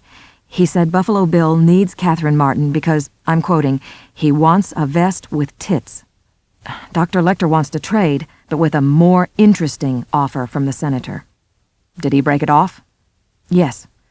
How soon do you think you'll talk again? I think he'd like to do this over the next few days, but I'd rather hit him again now, if I can have some kind of urgent offer from the senator. Urgent is right, Starling. We got an ID on the girl in West Virginia. Kimberly, Jane Emberg, 22, missing from Detroit since February 7. The medical examiner says she died not later than February 11, and possibly the day before. He only kept her alive 3 days, Starling said. His period's getting shorter. I don't think anybody's surprised. Crawford's voice was even. He's had Catherine Martin about 26 hours. I think if Lecter can deliver, he'd better do it in your next conversation. He's leery, Mr. Crawford. He's not sure you'd let him have anything worthwhile. What can we offer? I'm sending over a proposal. It'll be there in 5 minutes, unless you want to rest a little first. I have a room booked for you at the Hojo down the block. I'd rather do it now. Starling walked up and down the linoleum of the shabby lounge. Within minutes, an orderly handed her a sealed packet from Crawford. She read the contents quickly and pushed the button for Barney to let her in. Dr. Lecter was at his table examining his correspondence. Starling found it easier to approach the cage when he wasn't looking at her. "I have a proposal for you," Starling said, opening her briefcase. Barney was coming. "Excuse me, if you got a lot of papers to wrestle, there's a school desk in the hall closet. Want it?" "Yes, Barney, thank you. May we talk now, Dr. Lecter?" The doctor held up an open palm. "Dr. Lecter, the senator has a remarkable offer. If you help us find Buffalo Bill in time to save Catherine Martin unharmed, you get the following: transfer to the Veterans Administration Hospital at Oneida Park, New York, to a cell with a view of the woods surrounding the hospital. Maximum security measures still apply." She glanced up. Dr. Lecter cocked his head slightly and touched the center of his red lips with his red tongue. "If we talk about this, Clarice, I have to have something on account. Quid pro quo. I tell you things, and you tell me. Go, Doctor. First, let's drop Buffalo Bill. It's a misleading term and has nothing to do with the person you want. For convenience, we'll call him Billy. Ready? A caterpillar becomes a pupa in a chrysalis. The significance of the chrysalis is change. The imago, worm into butterfly or moth. Billy thinks he wants to change. He's making himself a girl suit out of real girls, hence the large victims. He has to have things that fit. The number of victims suggests he may see it as a series of molts. Dr. Lecter, there's no correlation that I ever saw between transsexualism and violence. Transsexuals are usually passive types. That's true, Clarice. You're very close to the way you're going to catch him. Do you realize that? No, Dr. Lecter. Good. Then you won't mind telling me what happened to you after your father's death. Starling looked at her papers on the school desk. I don't imagine the answers in your papers, Clarice. My mother kept us together for more than 2 years. Doing what? Working as a motel maid in the daytime, cooking at a cafe at night. And then? I went to live with my mother's cousin and her husband on a sheep and horse ranch in Montana. Just you? I was the oldest. And what happened? It was great. I had my own room and they let me have a horse to ride. She couldn't see very well. There was something wrong with all the horses. I discovered that they slaughtered the horses and sold them for glue and fertilizer. I ran away with my horse, got caught, and wound up going to the Lutheran home, an orphanage in Bozeman. How old were you? 9. The town did nothing for your family after your father's death? A check for $500. Curious there was no insurance. Clarice, you said that your father had been in his pickup truck. Yes. He didn't have a patrol car? No. It happened at night? Yes. Didn't he have a pistol? No. Clarice, he was working at night in a pickup truck, unarmed. Tell me, did he wear a time clock on his belt by any chance? One of those things where they have keys screwed to posts all over town, and you have to drive to them and stick them in your clock, so the town fathers know you weren't asleep? Tell me if he wore one, Clarice. Yes. He was a night watchman, wasn't he, Clarice? He wasn't a marshal at all. I'll know if you lie. The job description said night marshal. What happened to it? What happened to what? The time clock. What happened to it after your father was shot? I don't remember. If you do remember, will you tell me? Yes. Wait. The mayor came to the hospital and asked my mother for the clock and the badge. She hadn't known she knew that. She recalled the mayor in his leisure suit, the cocksucker. Quid pro quo, Dr. Lecter. Did you think for a second you'd made that up? No. If you'd made it up, it wouldn't sting. We were talking about transsexuals. There are 3 major centers for transsexual surgery: Johns Hopkins, the University of Minnesota, and Columbus Medical Center. I wouldn't be surprised if he's applied for sex reassignment at one or all of them and been denied. You should try to obtain a list of people rejected from these institutions. Check first for those applicants rejected for having a criminal record, and among those look hard at the burglars. Also seek out the people who tried to conceal their criminal records and those that suffered severe childhood disturbances associated with violence, possibly internment in childhood. Then go to the standard tests. You're looking for a male who will test differently from the way a true transsexual would test. You're looking for a white male, probably under 35, and sizable. He's not a transsexual, Clarice. He just thinks he is.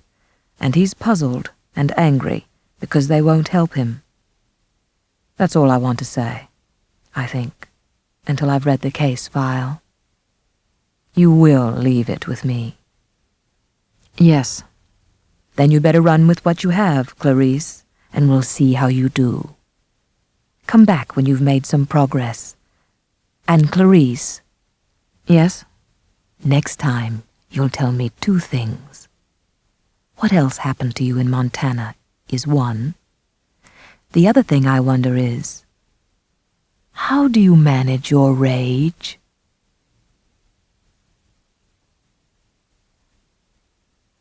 Dr. Hannibal Lecter stood stiffly upright at the end of the corridor, his face a foot from the wall. Heavy canvas webbing bound him tightly to a tall mover's hand truck, as though he were a grandfather clock. Beneath the webbing he wore a straitjacket and leg restraints. A hockey mask over his face precluded biting. Behind him an orderly mopped Lecter's cell. Barney supervised the thrice-weekly cleaning and searched for contraband at the same time. Dr. Lecter amused himself by recalling the voice of the late Benjamin Raspail. Dr. Lecter was deliberating on how he would give James gum to Clarice Starling, and it was useful to remember Raspail. Here was the flutist on the last day of his life, lying on Lecter's therapy couch, telling him about the man now referred to as Buffalo Bill.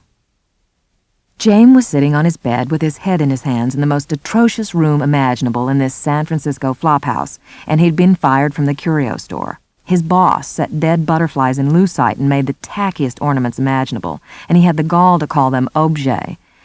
Anyway, I told him I simply couldn't put up with his behavior, and Klaus had just come into my life, of course. You know, you always felt the room was a little emptier when James came in. I mean, he killed his grandparents when he was 12. You'd think a person that volatile would have some presence, wouldn't you? And here he was, no job. He'd done the bad thing again to some luckless bag person. I had left him. He'd gone by the post office and picked up his former employer's mail, hoping there was something he could sell.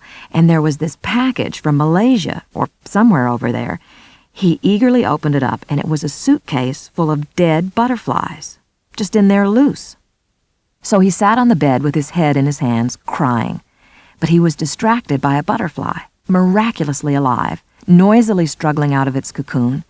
He watched it pump up its wings, and then he opened the window, letting it fly away. James felt so light, he said, that he knew what he was going to do. When I came home from rehearsal to our little beach house, James was there, but Klaus wasn't. James said that he was swimming, but I knew that was a lie. Klaus never swam. The Pacific's much too crashy-bangy for him. And when I opened the refrigerator, well, you know what I found. Klaus's head looking out from behind the orange juice. James had made himself an apron, too, you know, from Klaus, and he put it on and asked me how I liked him now. I know you must be appalled that I'd ever have anything else to do with James. He was even more unstable when you met him. I think he was just astounded that you weren't afraid of him. Dr. Lecter could remember every word, and much more, too. Pleasant thoughts to pass the time while they cleaned his cell. But to get James gum in time, Clarice Starling would need more specifics. Dr. Lecter felt sure that when he read the details of the crimes, hints would suggest themselves, possibly having to do with Gum's job training in the juvenile correction facility after he killed his grandparents with whom he'd been living. He'd give her Jane Gum tomorrow, and make it clear enough so that even Jack Crawford couldn't miss it. Tomorrow should see it done. There was a slight bump as the hand truck carrying Dr. Lecter rolled over the threshold of the cage, and here was Dr. Chilton sitting on the cot, looking through Dr. Lecter's private correspondence. Chilton went to the school desk that Clarice Starling had used, and bending stiffly, he removed a small listening device from beneath the seat.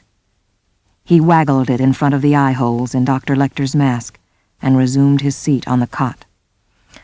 I thought she might be looking for a civil rights violation in Mig's death, so I listened.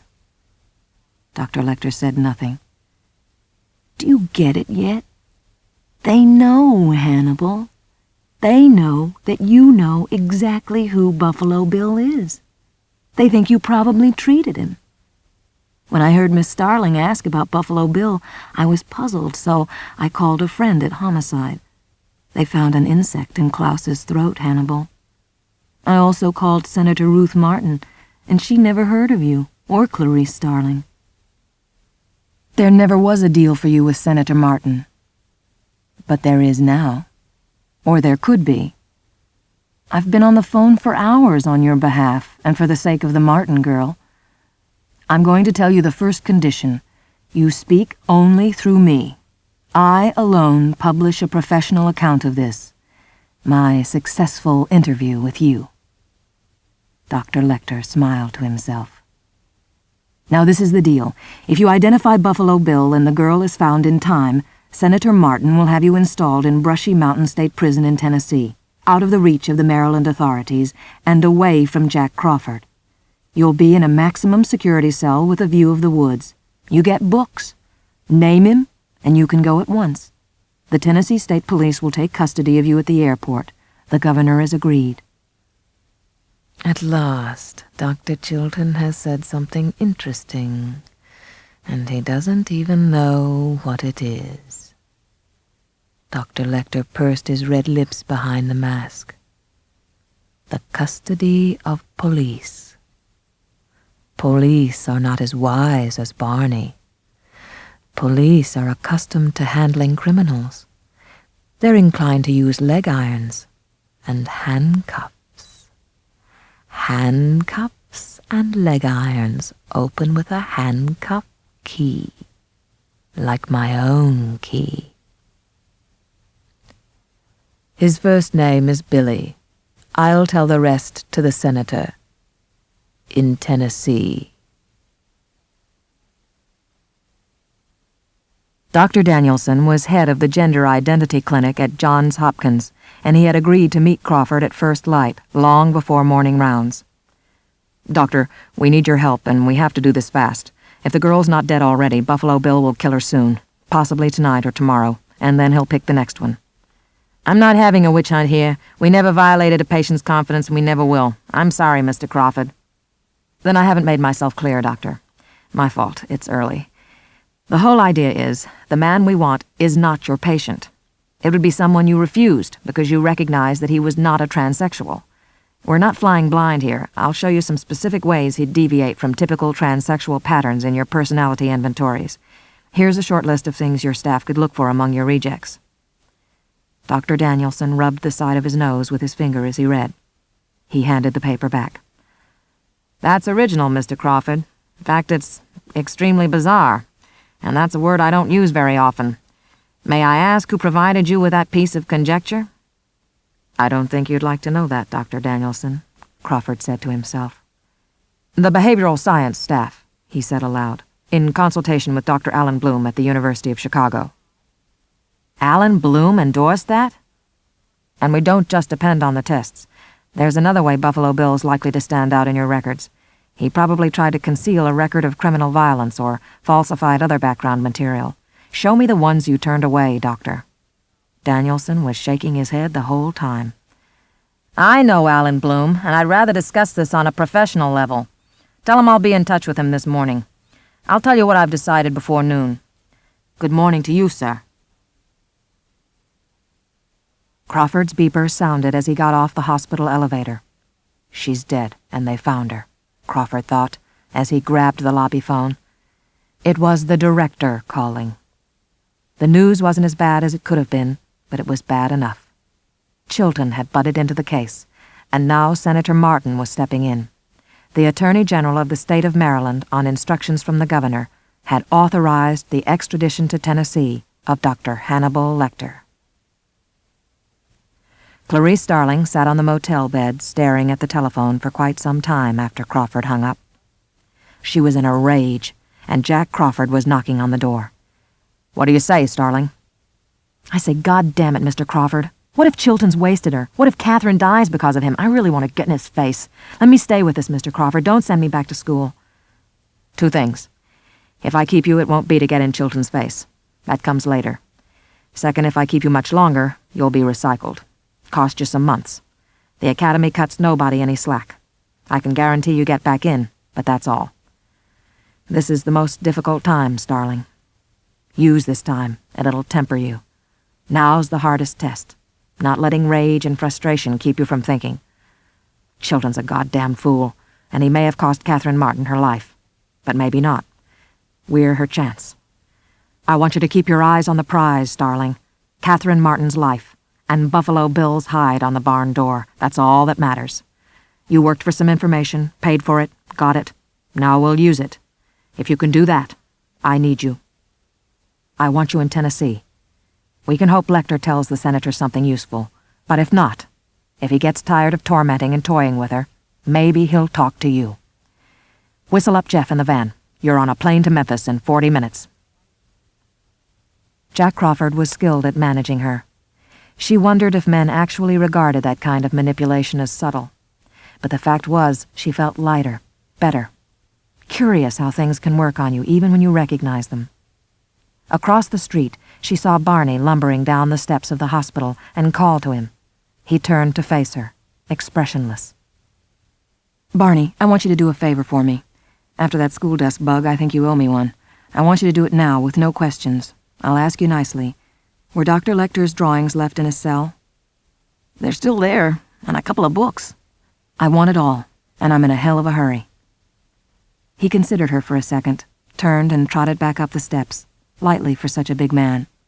She was waiting in the van when Barney came back out with a shopping bag and handed it to her. "Listen, when you get Buffalo Bill, don't bring him to me just because I got a vacancy, all right?" He smiled. Barney had little baby teeth.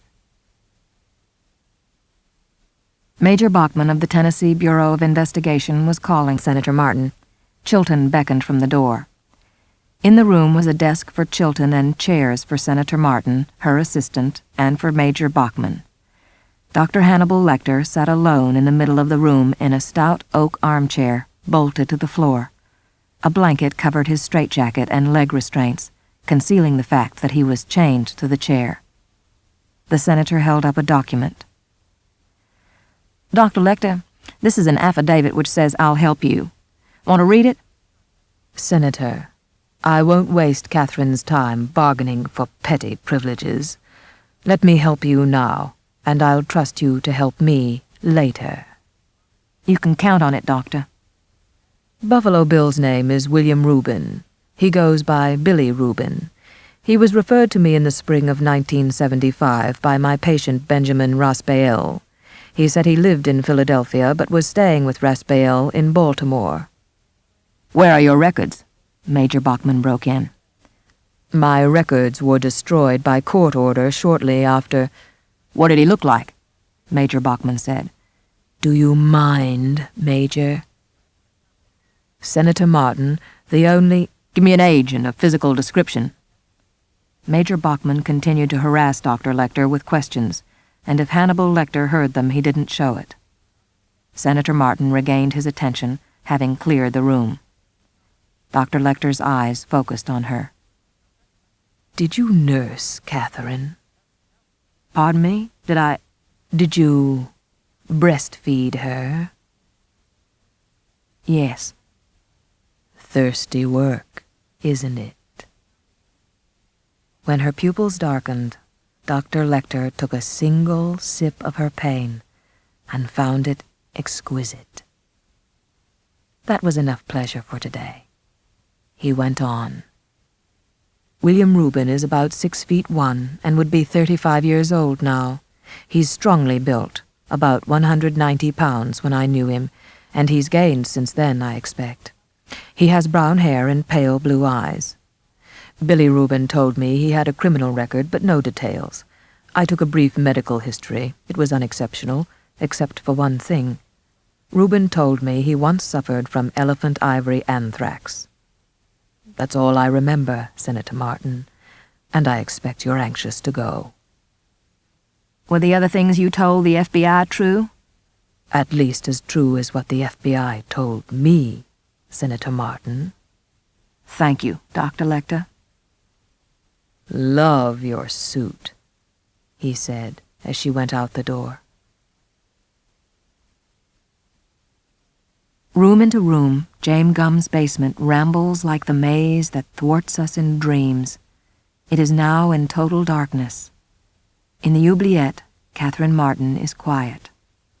Mr. Gumm is here in the basement, but he is not in this chamber. The room beyond the stairs is black to human vision, but it is full of small sounds. Water trickles here, and small pumps hum. The air is moist and cool. Smell the greenery. Acacia. A flutter of wings against the cheek. A few clicks across the air. A low nasal sound of pleasure. A human sound. The room has none of the wavelengths of light the human eye can use, but Mr. Gumm can see very well, though he sees everything in shades and intensities of green. He's wearing an excellent pair of infrared goggles, and he directs the beam of an infrared flashlight on the wire cage in front of him. He is sitting on the edge of a straight chair, rapt, watching an insect climb a plant in the screen cage in front of him. The young imago has just emerged from a split chrysalis in the moist earth of the cage floor. Mr. Gumm feels so good and light inside. He walks quietly with his light into the oubliette room and shines his invisible light down the shaft. The material is lying on her side, curled like a shrimp. In her sleep, she clutches the corner of the futon against her face and sucks her thumb. This one is so special, so central to what he is doing, he can't stand to wait long, and he doesn't have to. Tomorrow afternoon he can do it, or tomorrow night, the next day at the latest.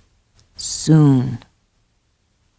The Tennessee authorities were taking no chances with Hannibal Lecter. They were determined to hold him securely in a massive Gothic structure built of granite. A former courthouse and jail, it was now a city office building. Today it looked like a medieval stronghold surrounded by police. Using her FBI identity card and Dr. Chilton's name as authorization for visitation privileges, Clarice Starling managed to bluff her way through the web of security that surrounded Hannibal Lecter. As she approached, Starling could see that Dr. Lecter's cell was spotless white and brightly lit. A flimsy paper screen stood in front of the toilet. He was reading at a small table bolted to the floor. His back was to the door. "Good morning, Clarice," he said, without turning around. He finished his page, marked his place, and spun in his chair to face her. "I thought you might want your drawings, the stuff from your hospital cell, just until you get your view." "How thoughtful. Dr. Chilton's euphoric about you and Jack Crawford being put off the case. Or did they send you in for one last wheedle?" "They didn't send me. I just came." "People will say we're in love. Don't you want to ask about Billy Rubin, Clarice?" "Dr. Lecter, without in any way impugning what you've told Senator Martin, would you advise me to go on with your idea about—" "Impugning. I love it. I wouldn't advise you at all. You tried to fool me, Clarice. Do you think I'm playing with these people? I think you were telling me the truth. Pity you tried to fool me, isn't it? Pity Catherine Martin won't ever see the sun again, Clarice. Pity you have to pander now, Dr. Lecter, and lick a few tears when you can. It's a pity we didn't get to finish what we were talking about. Your idea of the imago, the structure of it, had a kind of elegance that's hard to get away from. Now it's like a ruin, half an arch standing there. Half an arch won't stand, Clarice. What's that under your jacket? A watchman's clock, just like Dad's? No, that's a speed loader. So you go around armed? Yes, I do now. Then you should let your jacket out. Do you sew at all? Yes. Did you make that costume? No. Dr. Lecter, you couldn't have talked intimately with the Billy Rubin and come out knowing so little about him. You think not? If you met him, you would know everything. But today you happened to remember just one detail. He'd had elephant ivory anthrax. Dr. Lecter, if you met him, you know about him. I think maybe you didn't meet him, and Raspail told you about him. Second-hand stuff wouldn't sell as well to Senator Martin, would it? You had more to tell me in Baltimore, Dr. Lecter. I believe that stuff was valid. Tell me the rest. I've read the case file, Clarice. Have you? Everything you need to know to find him is right there, if you're paying attention. Even Inspector Emeritus Crawford should have figured it out. Tell me how. What does he do, the man you want? He kills. Ah, that's incidental. What is the first and principal thing he does? What need does he serve by killing? Anger, social resentment, sexual frustration. No. What then? He covets. In fact, he covets being the very thing you are. How do we begin to covet, Clarice? Do we seek out things to covet? No, we just... No. Precisely so. We begin by coveting what we see every day. All right, then tell me how... It's your turn to tell me, Clarice. You don't have any pretty views to offer me anymore. It's strictly quid pro quo from here on out. I have to be careful doing business with you. Tell me, Clarice. Tell me the two things you owe me from before. What else happened to you in Montana? And what do you do with your anger? Dr. Lecter, when there's time, I'll... We don't reckon time the same way, Clarice. This is all the time you'll ever have. Later. Listen, I'll listen now. Did your foster father fuck you, Clarice? No. Did he try? No. What made you run away with the horse? They were going to kill her. Did you know when? Not exactly. I worried about it all the time. What triggered you then? What set you off on that particular day? I don't know. I think you do. What set you off, Clarice? You started what time? Early morning. Still dark. Then something woke you. What? Did you dream? What was it? I woke up and heard the lambs screaming. I woke up in the dark and the lambs were screaming. They were slaughtering the spring lambs? Yes. You still wake up sometimes, don't you? Wake up in the iron dark with the lambs screaming? Sometimes. Do you think if you caught Buffalo Bill yourself, and if you made Catherine all right, you could make the lambs stop screaming? Do you think they'd be all right too, and you wouldn't wake up again in the dark and hear the lambs screaming, Clarice? Yes. I don't know, maybe. Thank you, Clarice. Dr. Lecter seemed oddly at peace. Tell me his name, Dr. Lecter. Dr. Chilton, Lecter said. I believe you know one another. For an instant, Starling didn't realize Chilton was standing behind her. Then he took her elbow. "Officer Pembry, if you would," Chilton said. You're not in charge here, Dr. Chilton, Starling said. The corrections officer came around Chilton. No, ma'am, but I am. Dr. Chilton called my boss and your boss both. I'm sorry, but I got orders to see you out. Goodbye, Clarice, Lecter said. Will you let me know if ever the lambs stop screaming? Yes, I'll tell you. Do you promise? Yes. Then why not finish the arch? Take your case file with you, Clarice. I won't need it anymore. He held it at arm's length through the bars, his forefinger along the spine. She reached across the barrier and took it. For an instant, the tip of her forefinger touched Dr. Lecter's. The touch crackled in his eyes. Thank you, Clarice.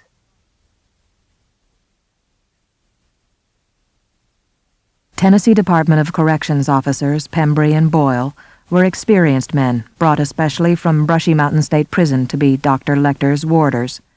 They had arrived in Memphis ahead of Lecter and examined the cell minutely. When Dr. Lecter was brought to the old courthouse, they examined him as well. He was subjected to an internal body search by a male nurse while he was still in restraints. His clothing was searched thoroughly and a metal detector run over the seams. Boyle and Pembry came to an understanding with him, speaking in low, civil tones close to his ears as he was examined.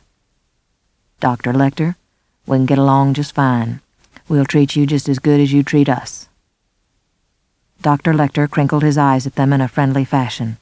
If he had been inclined to reply, he would have been prevented by the wooden peg between his molars as the nurse shined a flashlight in his mouth and ran a gloved finger into his cheeks. It strikes me he's pretty much of a broke dick, Boyle confided to Pembry after they had Dr. Lecter secure in his cell. He won't be no trouble if he don't flip out. The cell, while secure and strong, lacked a rolling food carrier. At lunchtime, in the unpleasant atmosphere that followed Starling's visit, Dr. Chilton inconvenienced everyone, making Boyle and Pembry go through the long process of securing the compliant Dr. Lecter in the straitjacket and leg restraints before they opened the door to carry in his tray. Dr. Chilton was absent at supper, and with Dr. Lecter's bemused cooperation, Boyle and Pembry used their own method to take in his tray. It worked very well. Dr. Lecter, you're not going to be needing your dinner jacket tonight, Pembry said. I'll ask you to sit on the floor and scoot backwards till you can just stick your hands out through the bars, arms extended backward. Officer Pembry, would you mind if I use the toilet first? I'm afraid my trip's gotten my digestion a little out of sorts. All right, we can wait a little.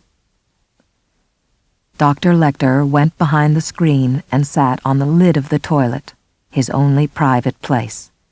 He ran his tongue around his mouth and extracted a small metal tube that he had concealed between his cheek and gum. In Baltimore, the tube had been the ink vial of a ballpoint pen. He tapped the tube on his thumbnail until a slender wire, made from a paper clip, slipped out. Now he had his handcuff key. He hid the key between the fingers of his right hand, knowing Pembry would stare at his six-fingered left hand when it was behind his back. He came around the screen. He sat on the floor of the cell and stretched his arms behind him, his hands and wrists through the bars. Pembry handcuffed Dr. Lecter tightly outside the bars, with a bar between his arms and a low crossbar above them. Dr. Lecter found the keyhole in his left handcuff, inserted his key, and turned it. He felt the cuff spring loose on his wrist. He passed the key to his other hand, found the cuff keyhole, and turned it. Boyle bent to place the tray on the floor. Fast as a snapping turtle, the handcuff closed on Boyle's wrist, and as he turned his rolling eyes to Lecter, the other cuff locked around the fixed leg of the table. Dr. Lecter's legs under him now, driving him into the door, Pembry trying to come from behind it, and Lecter's shoulder driving the iron door into him. Pembry going for the mace in his belt, his arm mashed to his body by the door. Lecter grabbed the long end of Pembry's riot baton and lifted. With the leverage twisting Pembry's belt tightly around him, he hit Pembry in the throat with his elbow and sunk his teeth in Pembry's face. Pembry trying to claw at Lecter, his nose and upper lip caught between the tearing teeth. Lecter shook his head like a rat-killing dog and pulled the riot baton from Pembry's belt. In the cell, Boyle bellowing now, sitting on the floor, digging desperately in his pocket for his handcuff key, fumbling, dropping it, finding it again. Lecter drove the end of the baton into Pembry's stomach and throat, and he went to his knees. Boyle, still bellowing, got the key in a lock of the handcuffs. Lecter coming at him now. Lecter shut Boyle up with a shot of the mace, and as he wheezed, cracked his upstretched arm with 2 blows of the baton. Boyle tried to get under the table, but blinded by the mace he crawled the wrong way, and it was easy, with 5 judicious blows, to beat him to death. Pembry had managed to sit up, and he was crying. Dr. Lecter looked down at him with his red smile.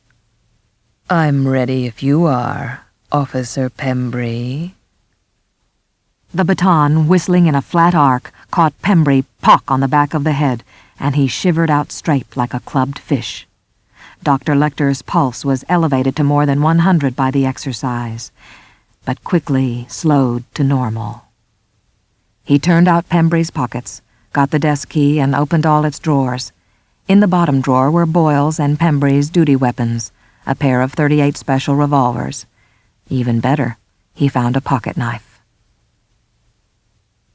Sergeant C.L. Tate of the Tennessee SWAT team had seen many things, but he thought that what lay at his feet was the worst thing he had ever seen happen to an officer. The meat above the uniform collar no longer resembled a face. The front and top of the head were a slick of blood peaked with torn flesh, and a single eye was stuck beside the nostrils, the sockets full of blood. Patrolman Jacobs passed Tate, slipping on the bloody floor as he went into the cell. He bent over Boyle, still handcuffed to the table leg. Boyle, partly eviscerated, his face hacked to pieces, seemed to have exploded blood in the cell, the walls covered with gouts and splashes. Jacobs put his fingers on the neck. "This one's dead, Sarge. How's Pembry?"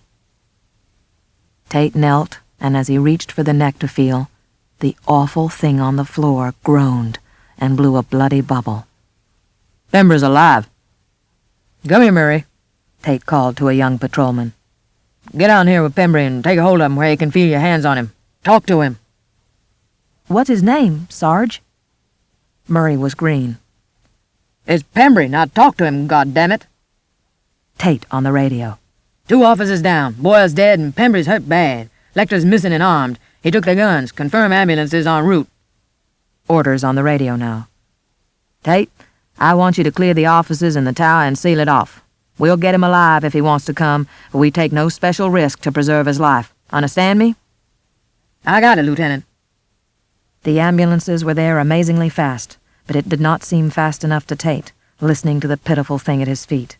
Young Murray was trying to hold the groaning, jerking body as the ambulance crew lifted Pembry onto a stretcher.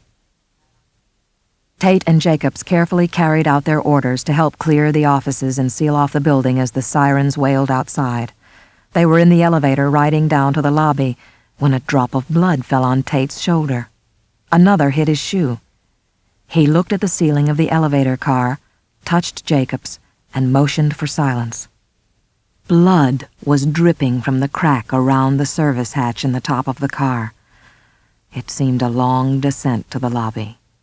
Tate and Jacobs stepped off backwards, guns pointed at the ceiling of the elevator.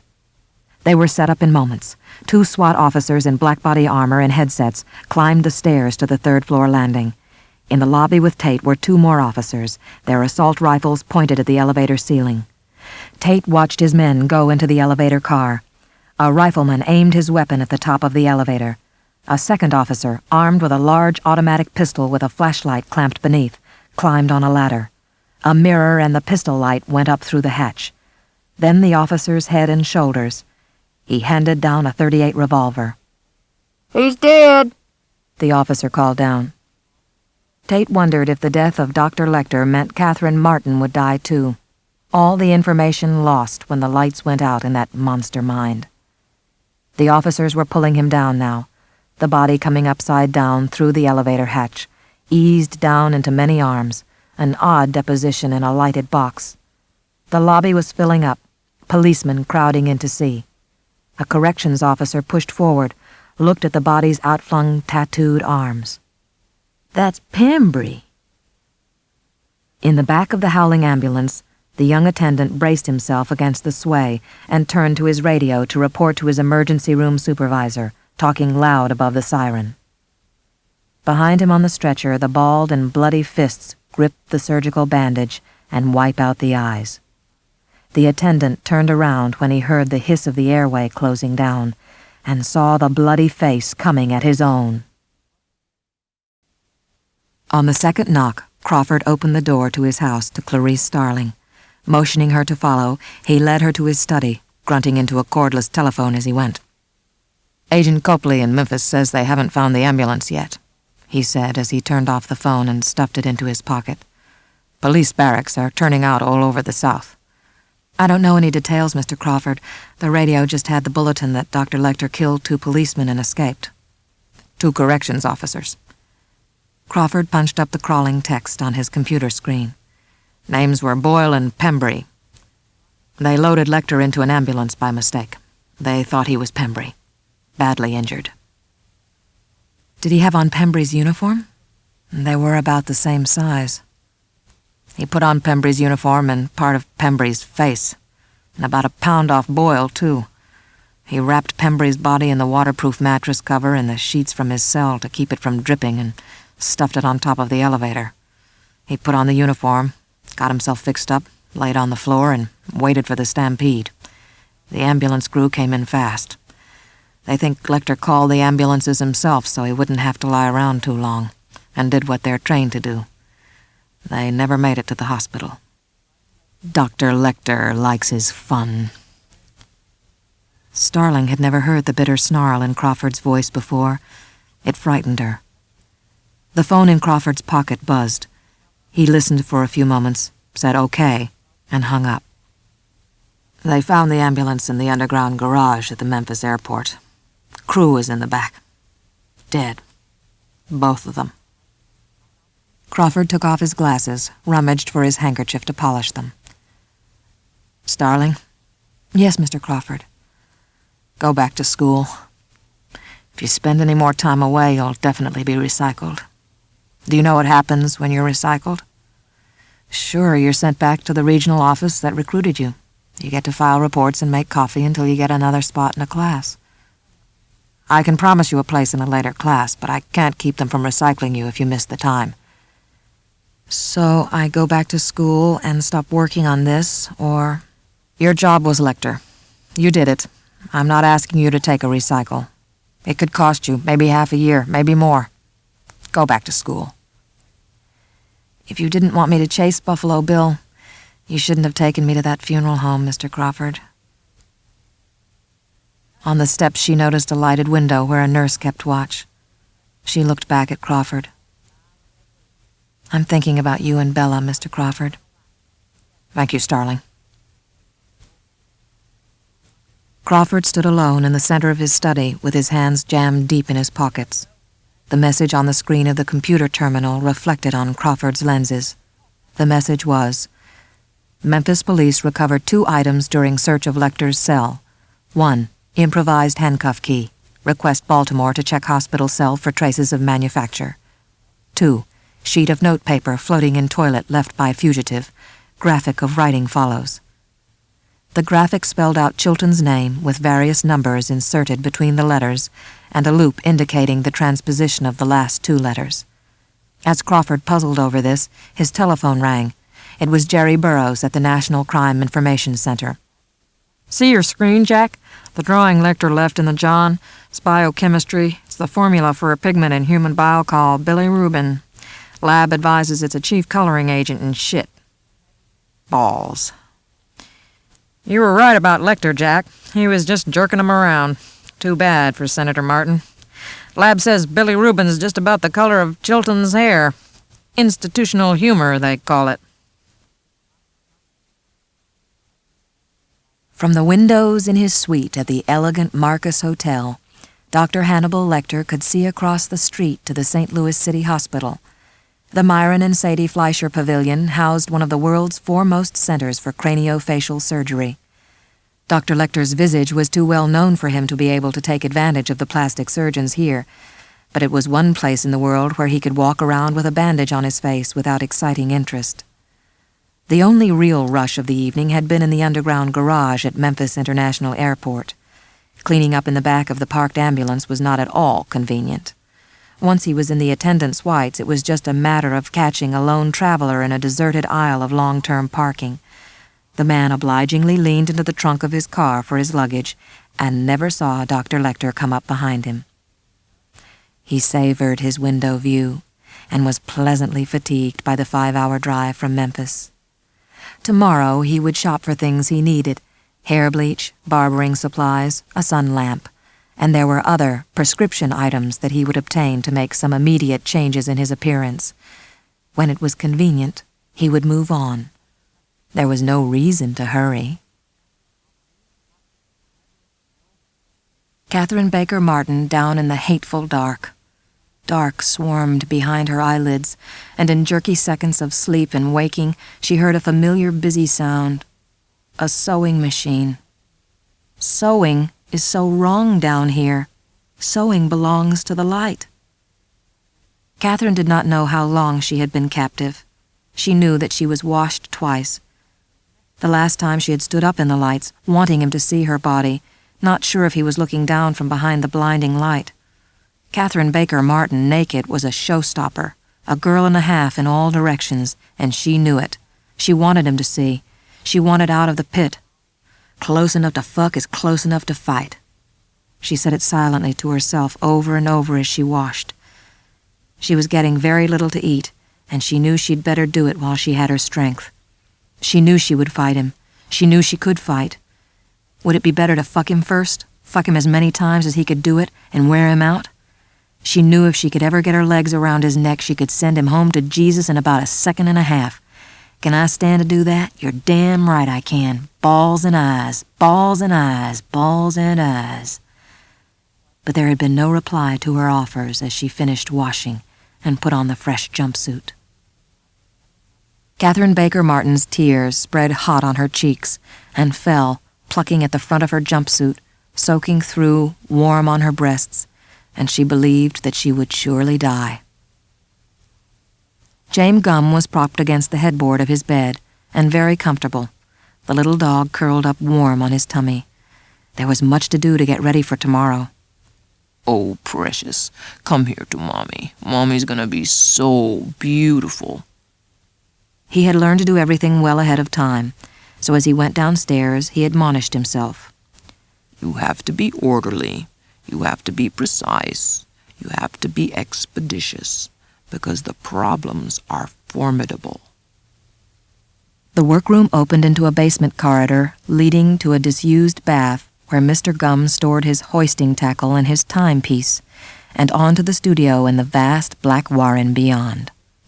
He opened his studio door to brilliant light, floodlights fastened to ceiling beams, mannequins doubled in number by 2 mirrored walls, posed on a raised floor of pickled oak. Mr. Gum had progressed in tailoring far beyond what the California Department of Corrections had taught him in youth, but this was a true challenge. Even working delicate cabretta leather does not prepare you for really fine work. He had had 2 muslin-fitting garments, like waistcoats, one his exact size, now resting on a tailor's form cast from his own torso, and one he made from measurements he took while Catherine Baker Martin was still unconscious. When he put the smaller one on his tailor's form, the problems were apparent. She was a big girl and wonderfully proportioned, but she wasn't as big as Mr. Gum, and not nearly so broad across the back. Mr. Gum slipped the muslin off the form and started to work. Patiently he picked out the stitches and laid out the pieces, a perfect pattern to cut by. Tomorrow. Precious will do it first thing tomorrow. Mommy's gonna be so beautiful. Starling slept hard for 5 hours and woke in the pit of the night, driven awake by fear of the dream. She bit the corner of the sheet and pressed her palms over her ears, waiting to find out if she were truly awake and away from it. Silence, and no lambs screaming. In a moment her mind would race. She knew it. "Fuck this," Starling said aloud, and put her feet on the floor. "You're over there corrupting a moron, aren't you, Starling?" Ardelia Mapp said. "Sorry, Ardelia, I didn't... You gotta be a lot more specific with him than that, Starling. You can't just say what you said. Corrupting morons is just like journalism. You gotta tell them what, when, where, and how. I think why gets self-explanatory as you go along. Have you got any laundry?" "I thought I heard you say, did I have any laundry?" "Yep, I think I'll run a load. What you got?" "Just those sweats on the back of the door." "Okay, shut your eyes. I'm gonna turn on the light for just a second." It was not the Fourth Amendment notes for her upcoming exam that she piled on top of the clothes basket and lugged down the hall to the laundry room. She took the Buffalo Bill case file, a 4-inch thick pile of hell and pain with ink the color of blood. In the warm laundry room, with the washing machine's comforting chug, she laid out the papers of the file. The map was on top with some handwriting on it. Dr. Lecter's elegant script ran across the Great Lakes, and it said, Clarice, does this random scattering of sights seem overdone to you? Doesn't it seem desperately random past all possible convenience? Does it suggest to you the elaborations of a bad liar? Ta. Hannibal Lecter. Starling called the agency hotline from the payphone in the hall and read the message to Burroughs. She wondered when the man slept. I have to tell you, Starling, the market and Lecter information is way down. "You'll punch this up for Mr. Crawford, though," Starling said. Sure, I'll put it on his screen, but we're not calling him right now. You shouldn't either. Bella died a little while ago. "Thank you for telling me, Mr. Burroughs. Good night." Back in the laundry room with the dryer spinning, Starling walked her fingers over the map. Here an abduction, there the dump. Here the second abduction, there the dump. Here the third, and... But are these dates backward, or... No, the second body was discovered first. That fact was recorded, unremarked, in smudged ink beside the location on the map. The body of the second woman abducted was found first, floating in the Wabash River in downtown Lafayette, just below Interstate 65. The first young woman, Frederica Bemmel, was taken from Belvedere, Ohio, near Columbus, and found much later in the Blackwater River in Missouri. The body of the first victim was sunk in water in a remote area. The second was dumped in a river upstream from a city where quick discovery was certain. Why? The one he started with was well hidden. The second one, not. Why? Desperately random, Dr. Lecter had said. What does he do, Clarice? What is the first and principal thing he does? What need does he serve by killing? He covets. How do we begin to covet? We begin by coveting what we see every day. Dr. Lecter had said there was enough in the file to locate the killer. Starling called Burroughs again. He was sounding a little tired, but he listened. So what are you saying, Starling? Maybe he lives in Belvedere, Ohio, where the first victim lived. Maybe he saw her every day, and he killed her sort of spontaneously. Maybe he just meant to give her a 7-Up and talk about the choir. So he did a good job of hiding the body, and then he grabbed another one far from home. He didn't hide that one very well, so it would be found first, and the attention would be directed away from him. You know how much attention a missing person report gets. It gets zip until the body's found. Would you put it up for Mr. Crawford about the first town? Sure. Hell, I'll put it on the hotline for everybody. Starling got the clothes out of the dryer. She hugged the warm bundle close to her chest, triggering a sense memory. Her mother, with an armload of sheets. And then the thought. Today is the last day of Catherine's life. When Clarice Starling decided what she would do, a few tears came. She hid her face in the warm laundry.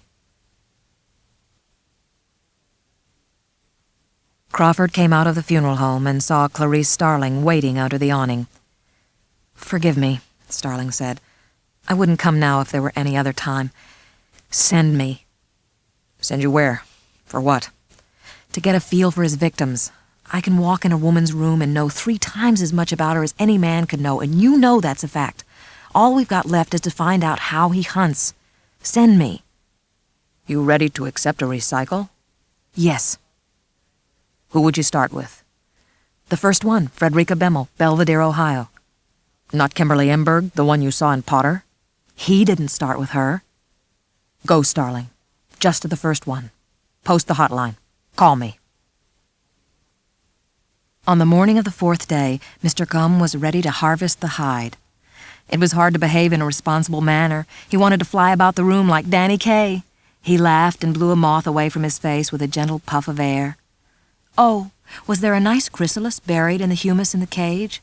He poked with his finger. "Yes, there was." The pistol. Now. The problem of killing this one had perplexed Mr. Gumm for days.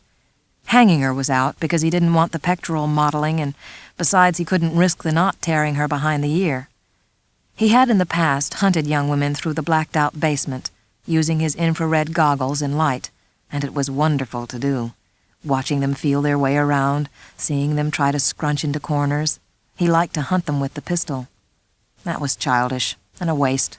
They were damaged and useless afterwards, so he had quit doing it altogether. In his current project, he had offered showers upstairs to the first 3 before he booted them down the staircase with a noose around their necks. No problem. But the 4th had been a disaster. He'd had to use the pistol in the bathroom, and it had taken an hour to clean up. He thought about the girl, wet, goosebumps on her, shivering when he cocked the pistol. Mr. Gumm wanted very much to offer this one a shampoo, because he wanted to watch it comb out the hair. He could learn much for his own grooming about how the hair lay on the head, but this one was tall and probably strong. This one was too rare to risk having to waste the whole thing with gunshot wounds. No, he'd get his hoisting tackle from the bathroom, offer her a bath, and when she had put herself securely in the hoisting sling, he'd bring her halfway up the shaft of the oubliette and shoot her several times, low in the spine. When she lost consciousness, he could do the rest with chloroform. That's it. He'd go upstairs now and get out of his clothes. He'd wake up Precious and then go to work, naked in the warm basement, naked as the day he was born. As he gazed out the windows of his office at FBI headquarters, Crawford's intra-office phone buzzed. "Mr. Crawford, a Dr. Danielson from Johns Hopkins Gender Identity Clinic is—" Right. He punched the phone button. Jack Crawford, doctor. Any news for me? If anything comes of it, I want you to make it clear to the public he's not a transsexual. He had nothing to do with this institution. Who, Dr. Danielson? He applied to the program 3 years ago as John Grant of Harrisburg, Pennsylvania. Description? Caucasian male. He was 31, 6 feet 1, 190 pounds. He came to be tested and did very well, but the psychological testing and the interviews were another story. Spot on with what you gave me. You let me think Alan Bloom authored that little theory, but it was Hannibal Lecter, wasn't it? Go on with Grant, doctor. The board would have turned him down anyway, but by the time we met to discuss it, the question was moot because the background checks got him. Got him? How? We routinely check with the police in an applicant's hometown. The Harrisburg police were after him for 2 assaults on homosexual men. He'd given us an address that turned out to be a rooming house he stayed in from time to time. The police got his fingerprints there and a credit card gas receipt with his license number on it. His name wasn't John Grant at all. He just told us that. About a week later, he waited outside the building here and shoved Dr. Purvis down just for spite. What was his name, Dr. Danielson? I'd better spell it for you. It's J-A-M-E-G-U-M-B. James Gumm. The houses on Fells Street, Frederica Bemmel Street, were termed waterfront because their backyards ended at a backwater of the Licking River in Belvedere, Ohio. Frederica's father, Gustav Bemmel, was a tall man with red-rimmed eyes of watery blue. Starling smelled vodka on his breath as he squinted at her identification.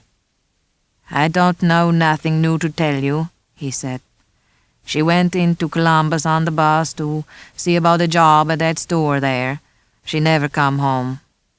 Mr. Bimmel, do you have Frederica's things? Are they here? Her room's in the top of the house. May I see? All right. Come along. In an average home, Frederica's room would have been cheerful. In this bleak house, it was shrill. There was an echo of desperation in it. Frederica did not display photographs of herself in the room. Starling found one in the school yearbook on the small bookcase. Glee Club, Home Ec Club, so-and-so, band, 4-H Club. One picture shows Frederica in the front row of the band. She is wide and fat, but her uniform fits better than the others. She's big and she has beautiful skin. Here were a couple of diet plans, several issues of Big Beautiful Girl, junk jewelry, some makeup, a lot of skin stuff. When she pulled the string to light the closet, Starling was surprised at Frederica's wardrobe. She had very nice clothes. A quick look inside them and Starling saw the reason. Frederica made her own, and made them well. Stacks of patterns were on a shelf at the back of the closet. Starling had specifically avoided thinking about Kimberly Emberg, but now the memory swamped her. She saw Kimberly on the slab in Potter. Starling remembered her plump back, the triangular patches of skin missing from her shoulders. Staring into the lighted closet, Starling saw the triangles on Kimberly's shoulders outlined in the blue dashes of a dressmaking pattern. The idea swam away and circled and came again, came close enough for her to grab it this time, and she did it with a fierce pulse of joy. They're darts.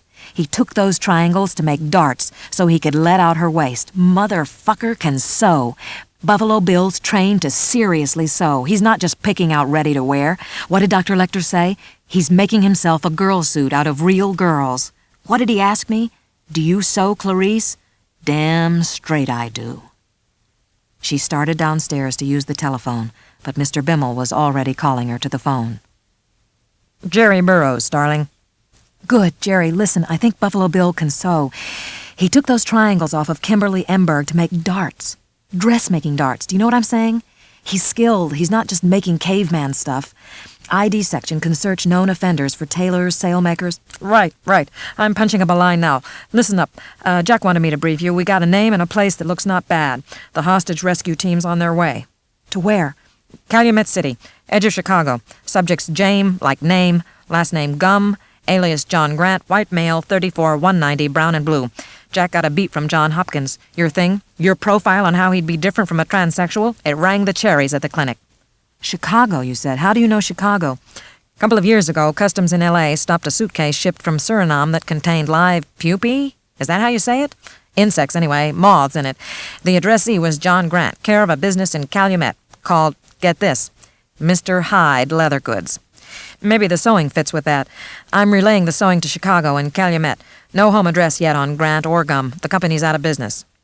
Can I go? No, Jack said you'd ask. We're looking for both names on the Entomology magazine subscription lists, Knife Makers Guild, known offenders, the works. You're doing Bimmel's acquaintances, right? Right.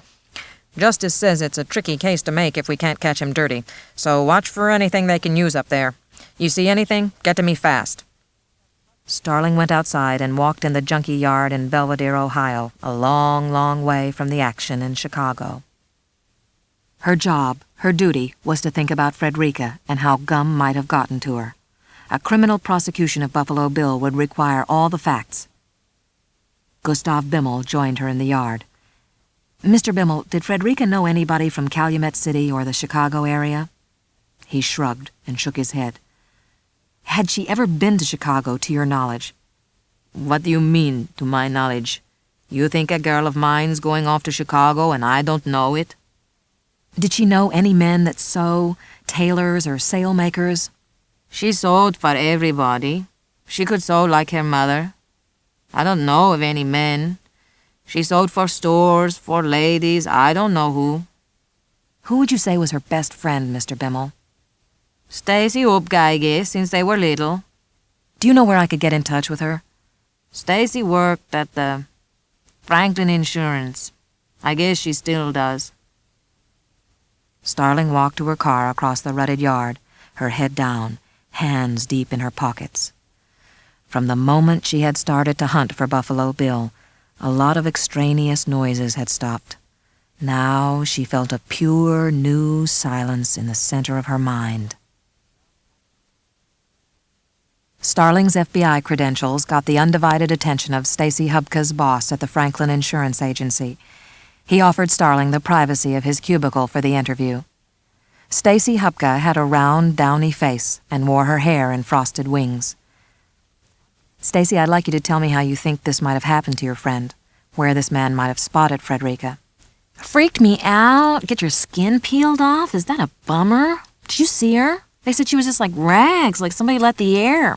"Stacy, did she ever mention anybody from Chicago or Calumet City?"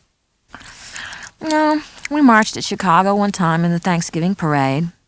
"When?" 8th grade. That would be, 9 years ago. The band just went there and back on a bus. "Did you ever hear her mention anybody named James Gum or John Grant?" No. "Do you think she could have had a boyfriend you didn't know about? Were there gaps in time, days when you didn't see her?" No. She had a guy. I'd have known, believe me. She never had a guy. "Stacy, I'd like you to tell me about the people who Frederica sewed for." Me and her worked down at Richard's Fashions. Real nice clothes. The store manager spoke to Mrs. Lippman to see if Frederica could do some of the sewing, hems and stuff. "So Frederica did alterations for Richard's, the store where you worked?" Sure. Oh, Mrs. Lippman did everybody's alterations. She had the business, and she had more than she could do, and Frederica worked for her. After Mrs. Lippman retired, Frederica got it all and just kept sewing for everybody. "Did Frederica ever work at the store, taking measurements? Did she meet customers or the wholesale people?" Sometimes. Not much. I didn't work every day. "Would the store manager know?" Yeah, I guess. "Frederica ever mentioned sewing for a company called Mr. Hyde in Chicago or Calumet City, maybe lining leather goods?" I don't know. Mrs. Lippman might have. "Do you know where Mrs. Lippman is? I'd like to talk to her." I never did know her. She died. Frederica said she went to Florida to retire, and she died down there. You might could talk to her family or something. I'll write it down for you. "And Richards too, Stacy. I want to talk to the store manager." Okay. Officer Starling, is it a pretty good job being an FBI agent? "I think it is." Mr. Gum went ahead with it in the late afternoon. He took off his clothes and put on the robe. He always finished a harvest naked and bloody as a newborn. Quietly down the stairs now to the kitchen, out of his slippers and down the dark basement steps, staying close to the wall to keep the stairs from creaking.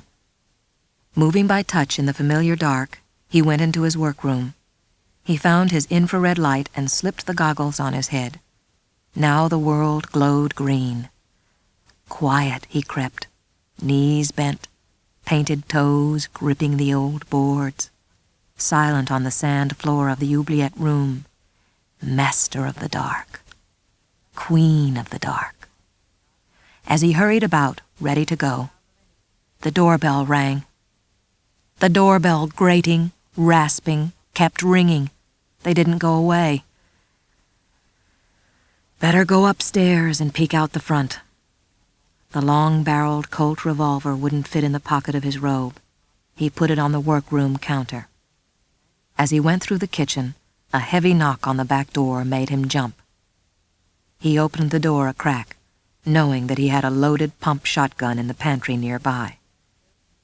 "I tried the front, but nobody came. I'm looking for Mrs. Lippman's family. Could you help me?"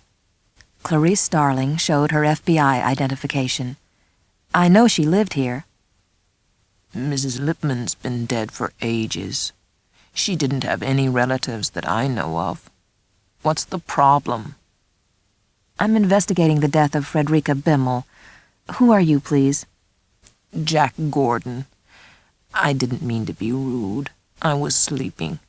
Mrs. Lippman had a lawyer. I may have his card somewhere. I'll see if I can find it. He went to a roll-top desk in the far corner of the kitchen. Starling stepped inside. That horrible business, he said, rummaging the desk. I shiver every time I think about it. Are they close to catching somebody? Not yet, but we're working on it, Mr. Gordon. Did you take over this place after Mrs. Lippman died? Yes. Gum bent over the desk, his back to Starling. He opened a drawer and poked around in it. Out of the folds in the back of his robe crawled a black witch moth.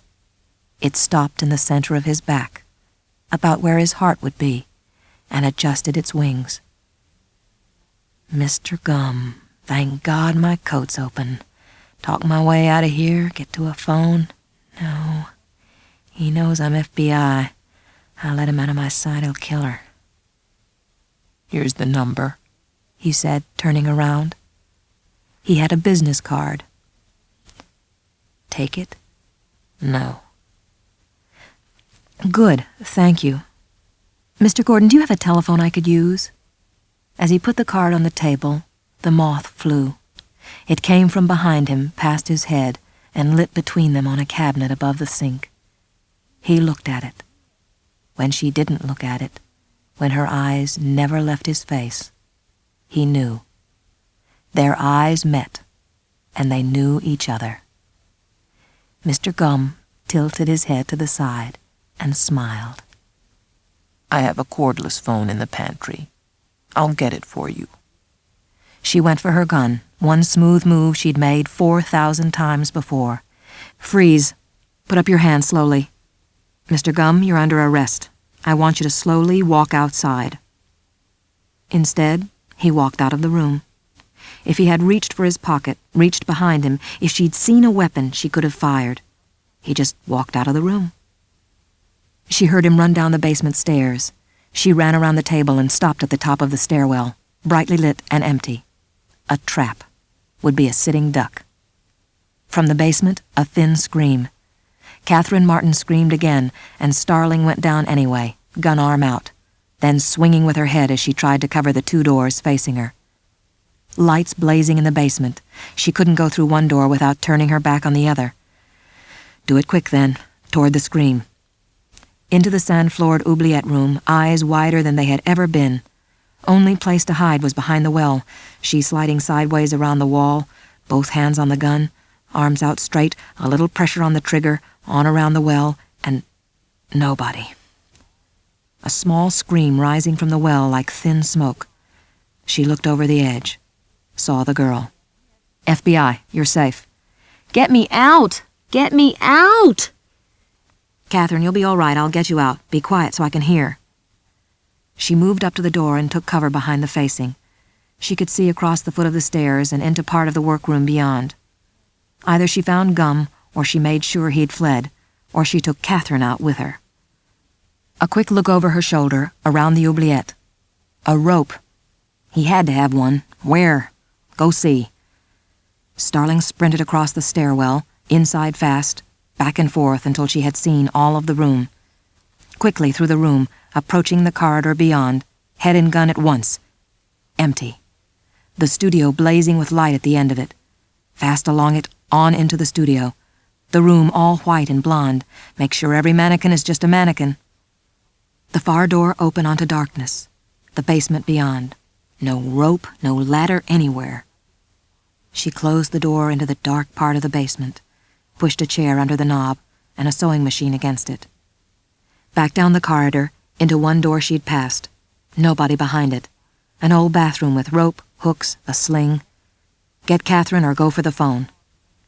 She ducked inside for the rope. There was a big bathtub filled with red-purple plaster. A hand and wrist stuck up from the hardened surface. The shriveled hand turned dark, the fingernails painted pink.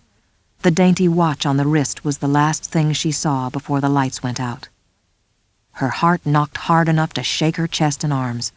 Oh, dear Jesus, get out of the bathroom, move down and low, out in the hall. Catherine Martin was keening again. She moved quietly, her shoulder barely brushing the wall, the gun at waist level. Out into the workroom now. Felt the space opening up. In the crouch, in the open room, arms out, both hands on the gun, in the blackness. Against the wall stood Mr. Gum with his goggles on, playing his infrared light up and down her. She was too slender to be of great utility to him, but her hair was glorious, and that would only take a minute to slip off. A shot in the face would be fine and easy at 8 feet. Now. He cocked the Colt as he brought it up snick, snick, and the figure bloomed green in his vision, and his gun bucked in his hand, and the floor hit him hard in the back, and his light was on, and he saw the ceiling. Starling on the floor, flash-blind, ears ringing, deafened by the blast of the guns. She'd fired 4. He'd fired once. The sound of a revolver being cocked is like no other. She'd fired at the sound, seen nothing past the great muzzle flashes of the guns. Her ears still rang, but her hearing was coming back. What was that sound? Whistling? Like a tea kettle, but interrupted. It's breathing. It's a sucking chest wound. He's hit in the chest. What to do? Wait. Let him stiffen up and bleed. Starling's cheek stung. She didn't touch it. If it was bleeding, she didn't want her hands slick. Over the sucking in the dark, Starling heard Mr. Gumm's ghastly voice choking. How does it feel to be so beautiful? And then a gurgle, a rattle, and the whistling stopped. There were about 50 people at National Airport in Washington meeting the red-eye flight from Columbus. From the crowd, Ardelia Mapp had a chance to look Starling over as she came off the plane. Starling was pasty, dark under the eyes, a couple of grains of black powder residue in her cheek. "How you doing, Starling?" "Ardelia, I'm damned if I know." "Jeff's outside in the van. Let's go home." Starling rode with her eyes closed until Mapp nudged her and handed over a Coke and a half-pint of Jack Daniels. Starling took a swig and sank a little deeper in the seat. They had finished the half-pint just outside of Quantico and dumped the evidence in a barrel at a roadside park. "Hey, Starling, that Pilcher. Dr. Pilcher at the Smithsonian called 3 times, made me promise to tell you he called." "He's not a doctor." "You think you might do something about him?" "Maybe. I don't know yet." "He sounds like he's pretty funny. I've about decided funny's the best thing in men. I'm talking about aside from money and your basic manageability." "Yeah, and manners too. You can't leave that out." "Right. Give me a son of a bitch with some manners every time." Starling went like a zombie from the van to the bed. Mapp woke some time before daylight. Starling was not in her bed. Both their laundry bags were gone. Mapp found Starling in the warm laundry room, dozing against the slow rump-rump of a washing machine. She knew that the machine's rhythm was like a great heartbeat, and the rush of its waters, the sound the unborn hear, our last memory of peace. Jack Crawford was going through the overnight telex traffic and watching the early news in his office when Starling pressed her nose to the glass of the door. As he waved her in, he dumped some reports out of a chair for her. Crawford took her to him and held her very tight for a moment, just a moment, and then put her away from him and kissed her on the forehead. You know what you did? You hit a home run, kid." He touched her cheek. "What's this?" "Burnt gunpowder. The doctor said it'll work out by itself in a couple of days. Better than digging for it. The U.S. Attorney in Columbus faxed me your depositions overnight. You'll have to sign some copies for him." "So, you went from Frederica Bimmel's house to Stacy Hubka, and then to the store manager at Richard's Fashions, and she gave you Mrs. Lipman's old address, the building where you found James Gumm. The store manager never mentioned a man at Mrs. Lipman's?" "No." "How are you hitting him, Starling?" "Kinda numb. You too?" Crawford nodded, quickly moved along. "Lecter's gone platinum. He's at the top of everybody's most wanted list. We need to be clear on this. You know he'd do it to Clarice Starling, just like he'd do anybody else." "I don't think he'd ever bushwhack me. It's rude, and he wouldn't get to ask any questions that way. Sure, he'd do it as soon as I bored him." "Maintain good habits is all I'm saying." He went to his office door. "Starling, I'm proud of you. So is John Brigham. So is the director. You pass your exams and you're still in school." It sounded stiff, not at all like he wanted it to sound. James Gum was news for weeks after he was lowered into his final hole. Reporters pieced together much of his history and revealed that Gum was working at the curio shop where the butterfly ornaments were made when he met Raspail and eventually lived off the musician. It was during this time that Gum became obsessed with moths and butterflies. After Raspail dumped him for Klaus, Gum killed, beheaded, and partially flayed the sailor. It was some time later that Raspail, ever thrilled by bad boys, introduced him to Dr. Lecter. This was proven in the week after Gum's death, when the FBI seized from Raspail's next of kin the tapes of the musician's therapy sessions with Dr. Lecter. The tapes included the final session in which Lecter killed Raspail. More importantly, they reveal how very much Raspail told Lecter about James Gum. Raspail told Dr. Lecter that Gum was obsessed with moths, that he had flayed people in the past, that he had killed Klaus, that he had a job with the Mr. Hyde Leather Goods Company in Calumet City, but was taking money from an old lady in Belvedere, Ohio, who had made linings for Mr. Hyde, Inc. Raspail correctly predicted that one day Gum would inherit everything the old lady had. When Lecter read that the first victim was from Belvedere and she was flayed, he knew who was doing it, Crawford told Starling as they listened together to the tapes. He'd have given you Gum and looked like a genius if Chilton had stayed out of it. He hinted to me by writing in the file that the sites were too random, and in Memphis he asked me if I sew. What did he want to happen? He wanted to amuse himself, Starling. He's been amusing himself for a long, long time. Ardelia Mapp was a great tutor. She could spot a test question in a lecture further than a leopard can see a limp. It was Sunday morning, and the two women had been on the books for several days. "So, Starling, what did Pilcher say on the phone?" "He and his sister have this place on the Chesapeake. Next weekend he wants us to go." "Yeah, and?"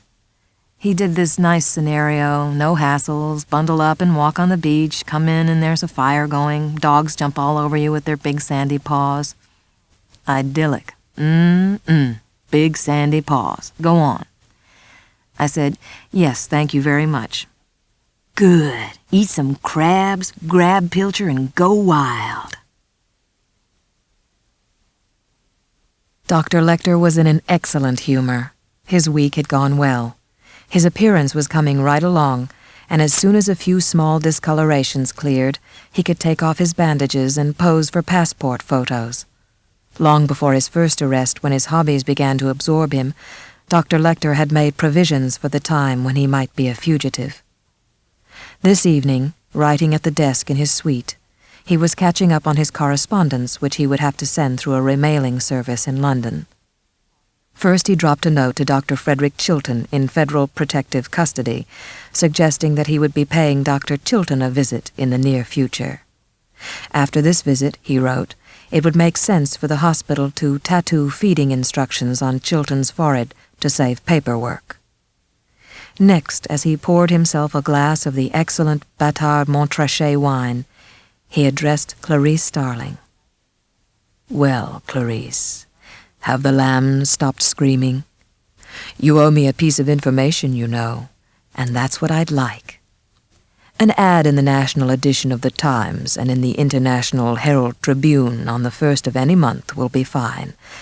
Better put it in the China mail as well. I won't be surprised if the answer is yes and no. The lambs will stop for now.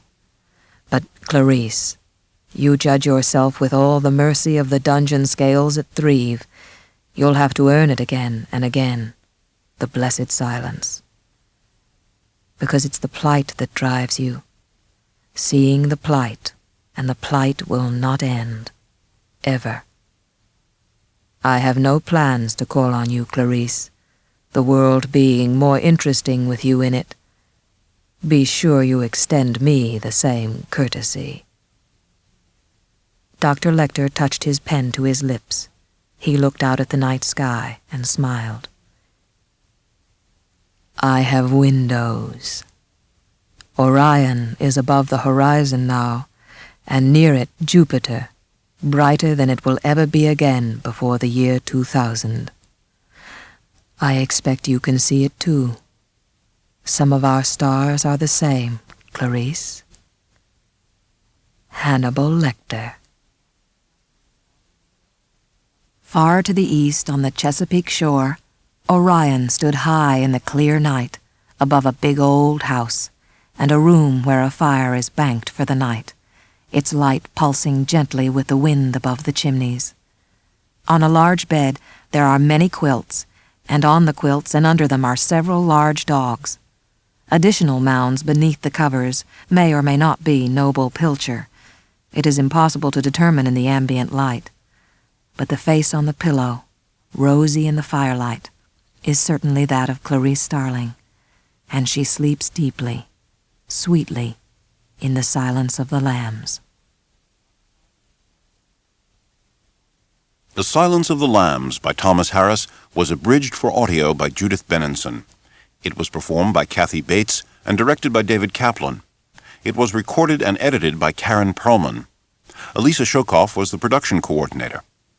The Silence of the Lambs was produced by Karen Frillman for Simon & Schuster Audio. The Washington Post calls The Red Dragon by Thomas Harris the scariest book of the season.